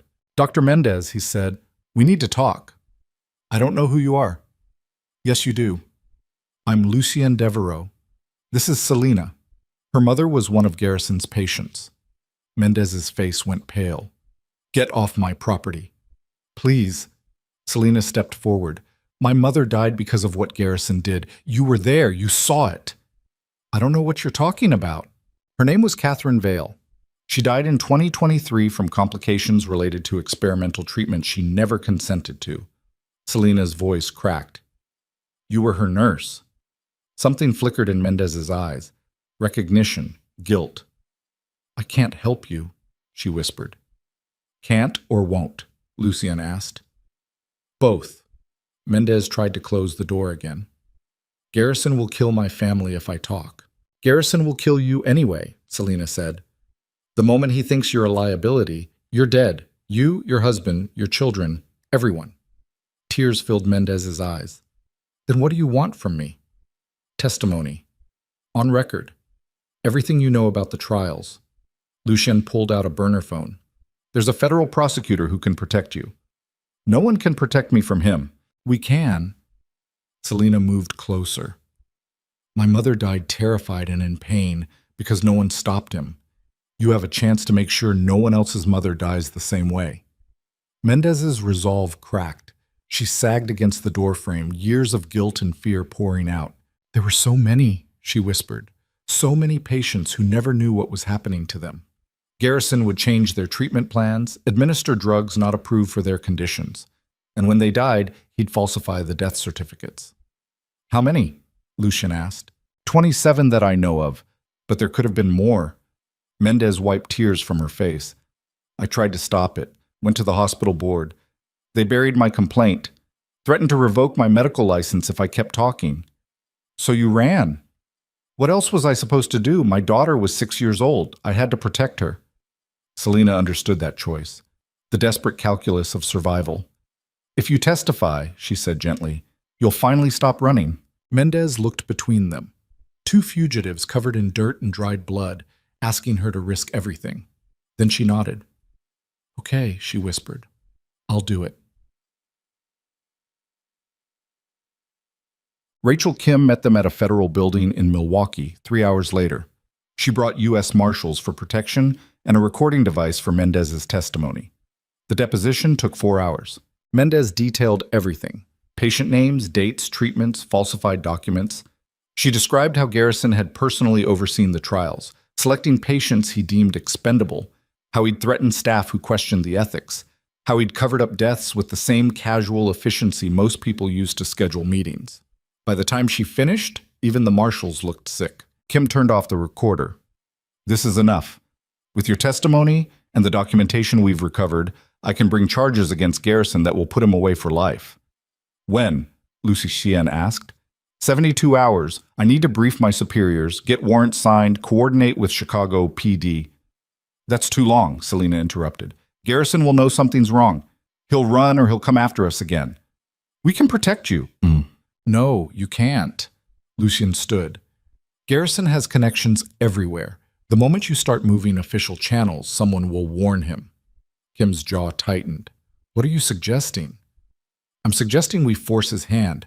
Make him come to us. That's suicide. Maybe, but it's also the only way to guarantee he doesn't disappear. Lucien looked at Selina. Unless you have a better idea. Selina thought about her mother, about Marcus and his team pinned down in a warehouse, about every person Garrison had destroyed because he believed himself untouchable. I have an idea, she said slowly. But it's going to make you uncomfortable. Kim raised an eyebrow. More uncomfortable than harboring fugitives? Much more. Selina turned to Lucien. We need to give Garrison exactly what he wants. Which is? Me.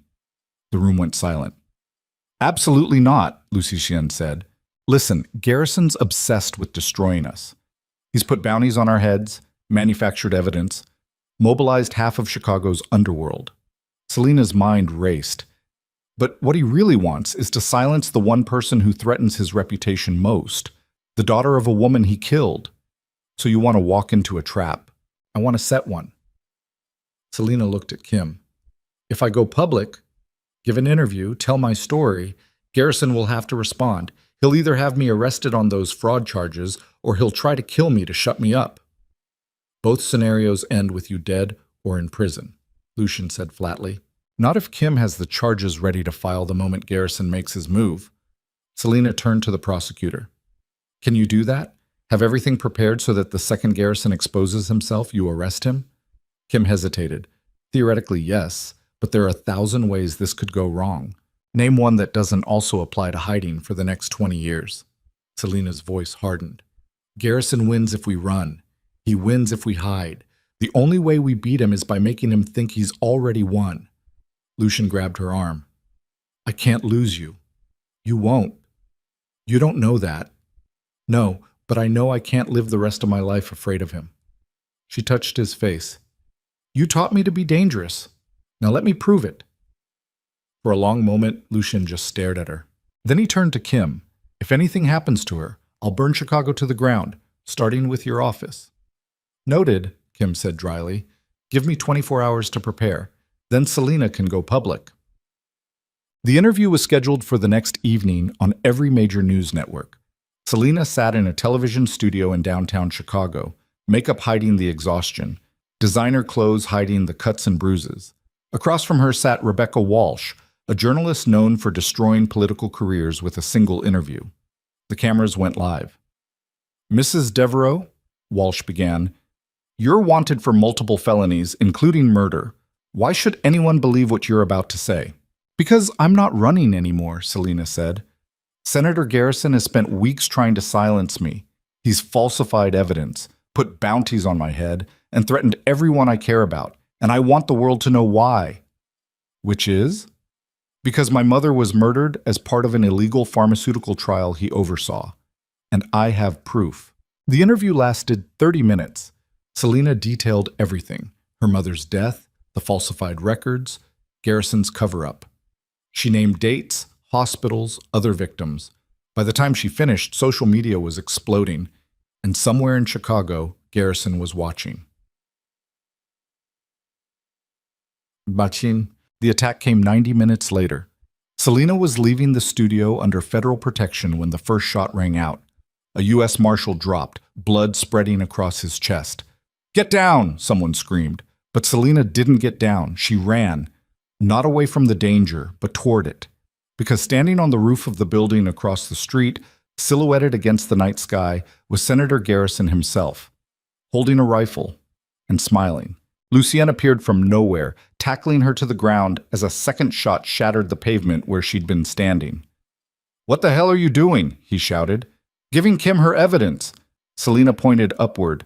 He's right there, in public, with a weapon. Sirens wailed.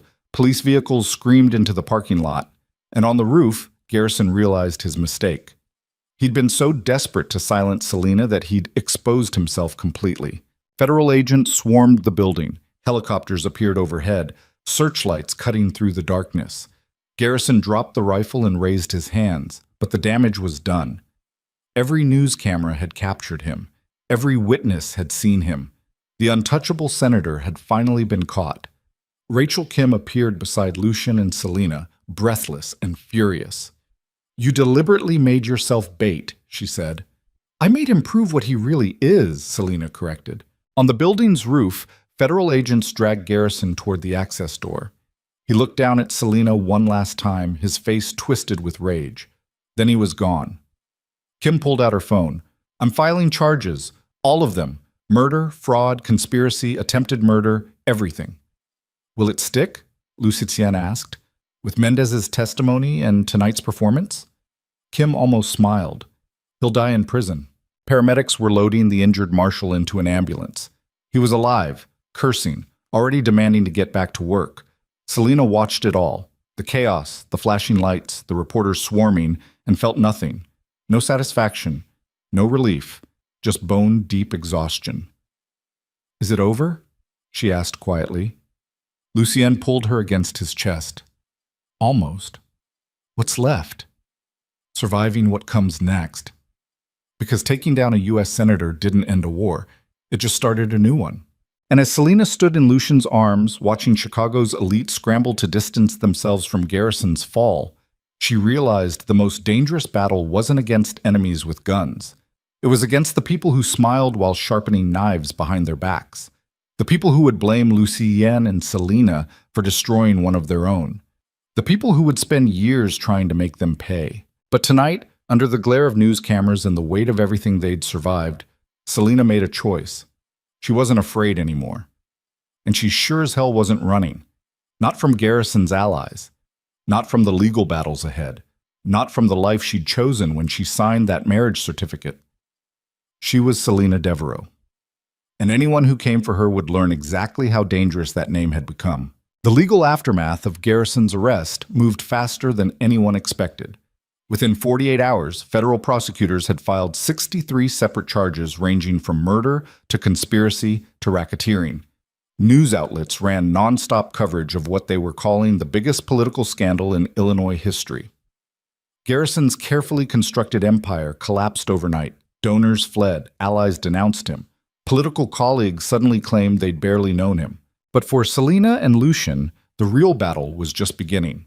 The fraud charges against Selena were dropped within days once prosecutors realized the evidence had been manufactured.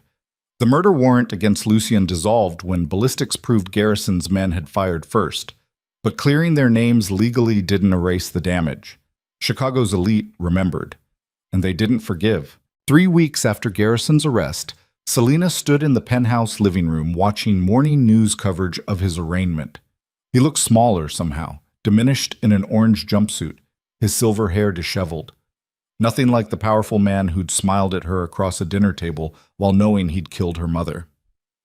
"They're offering him a plea deal," Lucian said, reading something on his phone. 25 years in exchange for testimony against his political connections. Will he take it? Men like Garrison don't plead. They fight until the end because admitting guilt means admitting they were never as untouchable as they believed. He set down the phone. "The trial starts in 6 months. You'll have to testify." Selena's stomach tightened. "I know.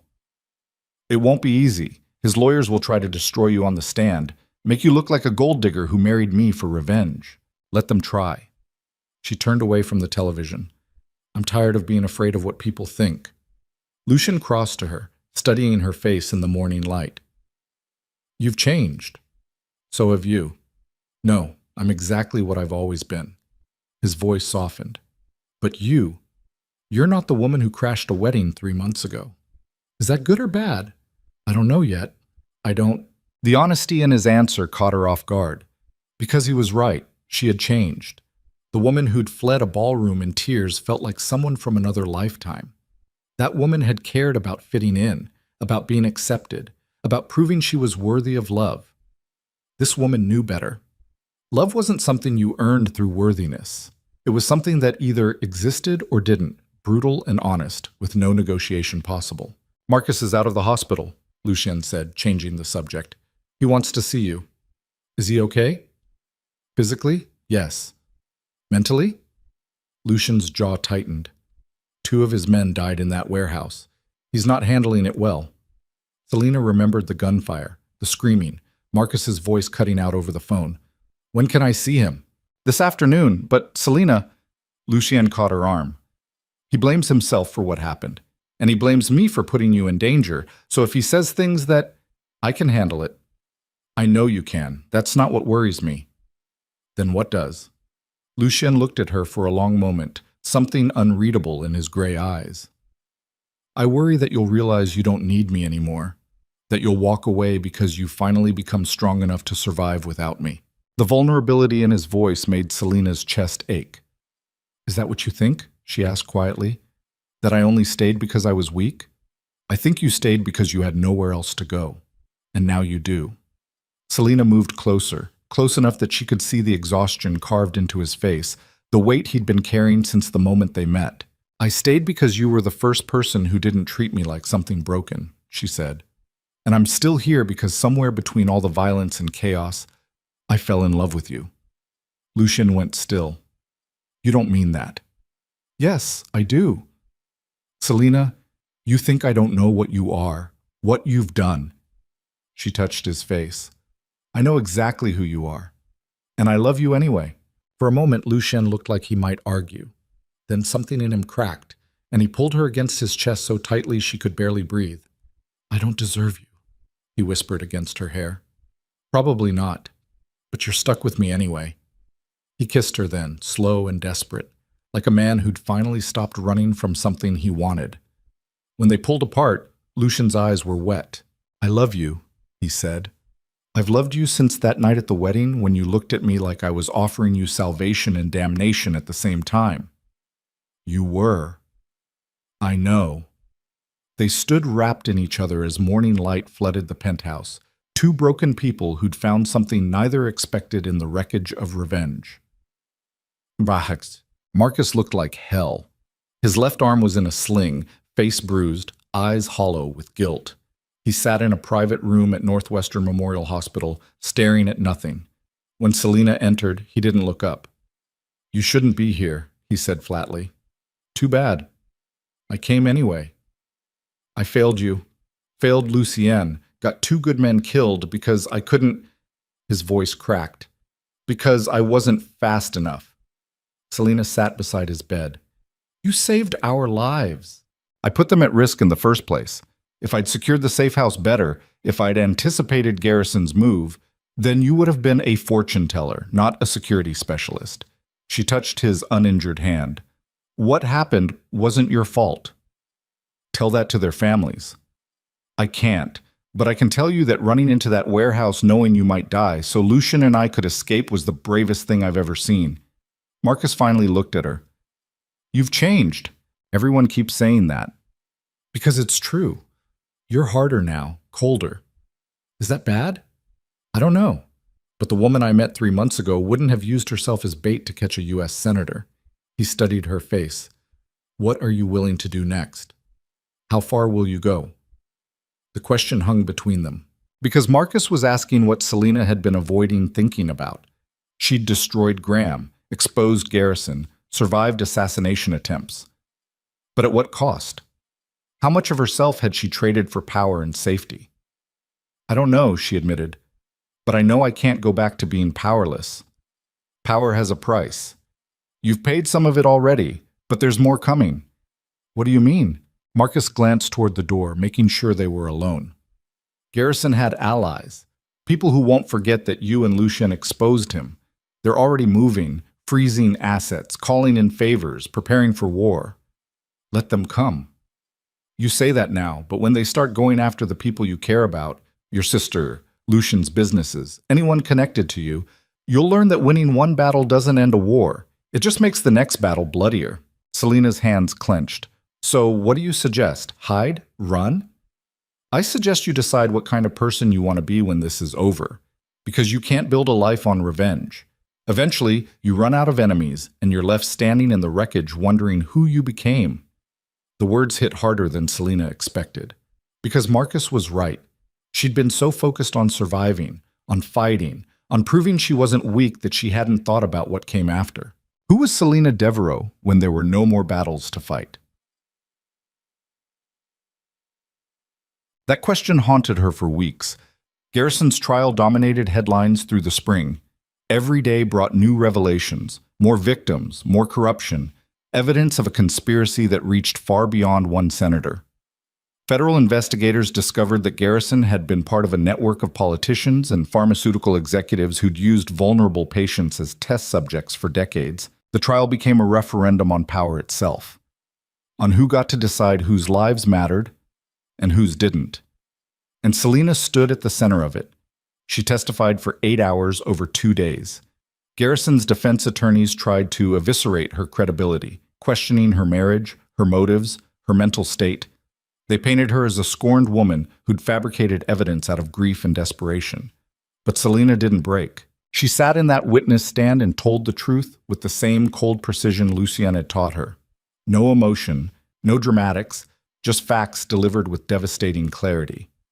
When she finished, the courtroom was silent. Even Garrison's lawyers looked shaken. 2 weeks later, the jury returned a verdict. Guilty on all counts. Garrison would spend the rest of his life in federal prison. The news broke on a Tuesday afternoon. Selena was in the penthouse when Lucian called with the verdict. She hung up the phone and stared at the Chicago skyline, waiting to feel something. Relief, satisfaction, victory. But all she felt was tired. She'd won. Her mother's killer would die in prison. The man who'd tried to destroy her had lost everything, but it didn't bring her mother back. It didn't erase the trauma. It just meant the fight was over, and Selena had no idea who she was when she wasn't fighting. Besit. That night, she found Lucian on the penthouse balcony, staring at the city. "We won," she said. "Yes." "So why don't I feel different?" Lucian turned to face her. Because revenge doesn't heal anything. It just stops the bleeding long enough for you to survive. Then what does heal it? Time, distance, deciding that what happened to you doesn't get to define the rest of your life. He moved closer. And finding something worth living for beyond the pain. Selena looked at him, this dangerous, violent, fiercely loyal man who'd pulled her out of the wreckage of her old life and shown her how to build something new. "I need to see my sister," she said suddenly. Lucien nodded. "I know." Maya agreed to meet at a coffee shop on neutral ground. She looked older somehow, worry carved into the lines around her eyes. When Selena sat down across from her, Maya's expression was guarded. "I saw the news," Maya said, "about Garrison. I'm sorry I didn't tell you what was happening. I wanted to protect you." "From what?" "The truth?" Maya's voice was sharp. "You disappeared for weeks. I thought you were dead." "I almost was. And that's supposed to make me feel better?" Tears filled Maya's eyes. "You married a criminal, Selena. You destroyed people. You became exactly the kind of person Mom would have—" "Don't." Selena's voice cracked. "Don't tell me what Mom would have thought. Because the truth is she died because powerful people decided her life didn't matter. And I refuse to live in a world where that's acceptable." Maya wiped her face. "So you became powerful too? Became someone who makes other people afraid?" "Yes. And I'm not sorry for it." They sat in silence for a long moment. Then Maya said quietly, "I don't know if I can accept who you've become." The word should have hurt. Instead, Selena felt something like relief. Because Maya was right. Selena had changed so fundamentally that going back to who she'd been wasn't possible, and pretending otherwise would only hurt them both. "I understand," Selena said, "and I don't blame you. But I need you to know that everything I did, every choice I made, I did because I was tired of being powerless, tired of letting people destroy me and walking away unscathed. And now? Now that Garrison's in prison and you've won? Now I figure out who I am when I'm not fighting for survival." Maya studied her face. "Do you love him, Lucien?" "Yes." "Even knowing what he is?" "Especially knowing what he is." Selena's voice steadied. "Because he's the only person who's ever seen the worst parts of me and stayed anyway." Maya stood, slinging her purse over her shoulder.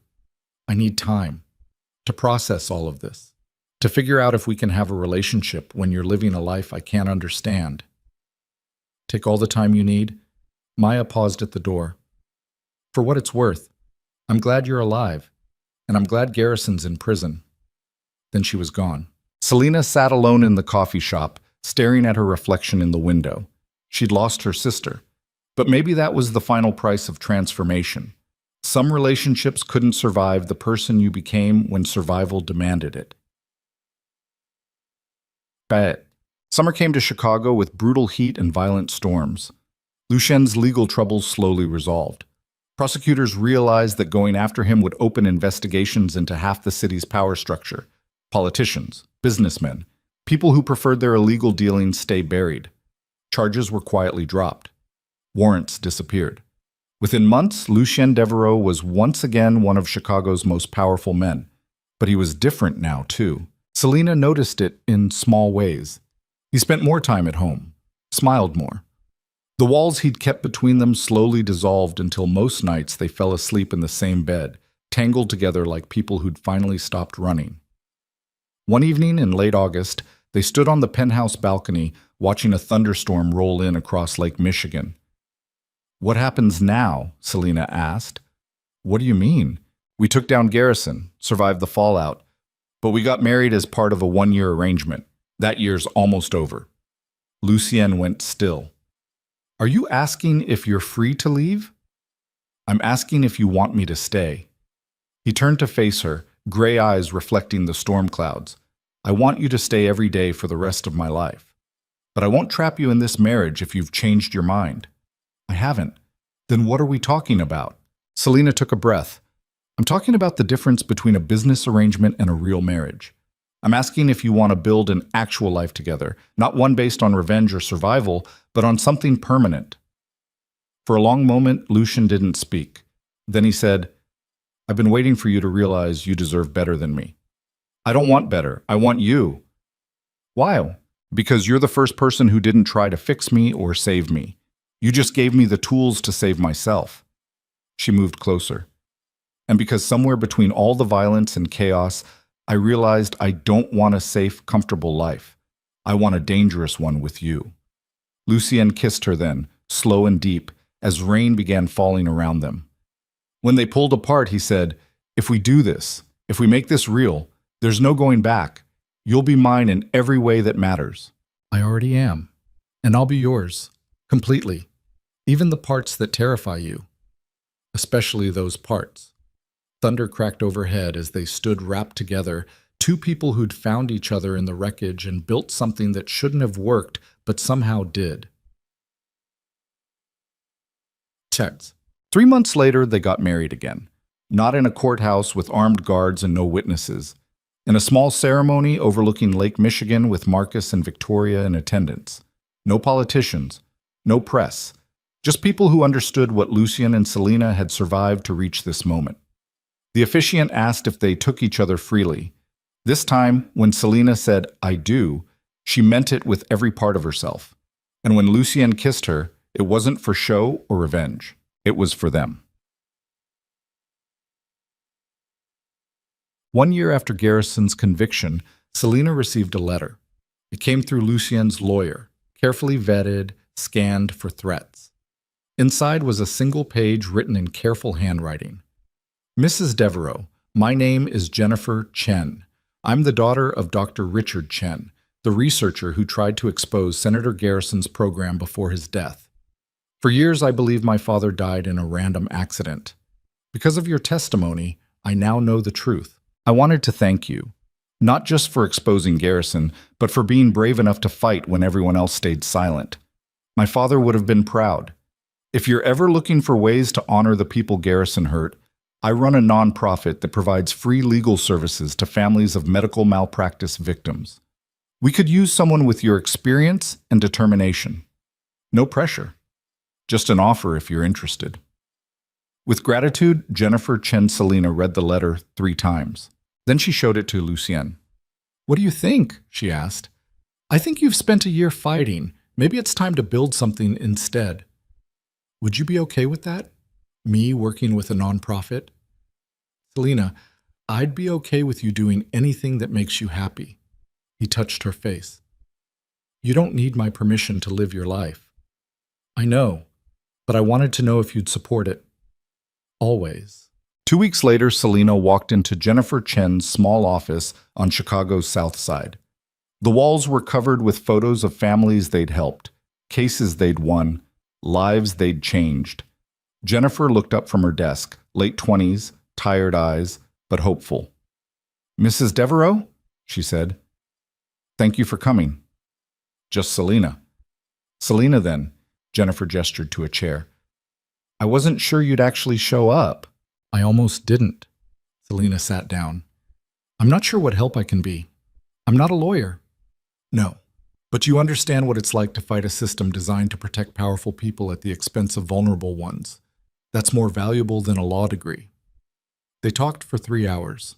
By the end, Selena had agreed to join the organization as a victim advocate, helping families navigate the legal system, connecting them with resources, making sure their voices weren't drowned out by money and power.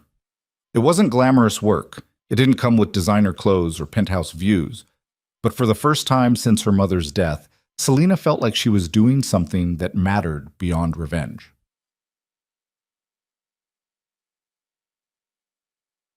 One evening, 6 months later, Selena came home to find Lucien in his office, staring at financial reports. "Bad day?" she asked. "Complicated day." He looked up. "I'm thinking about going legitimate." Selena blinked. "What?" "Legitimate. Legal businesses. No more gray areas." He set down the papers. "Turns out almost dying makes you reconsider how you spend your time. Lucien, your entire empire is built on gray areas." "I know. Which is why transitioning will take years. But I'm tired of looking over my shoulder. Tired of Marcus taking bullets meant for me. Tired of wondering if today's the day federal agents kick down my door." He stood and crossed to her. and I'm tired of putting you at risk because of choices I made before we met." Selena understood what he was offering. A different life, a safer one, but also one where he'd have to dismantle everything he'd built.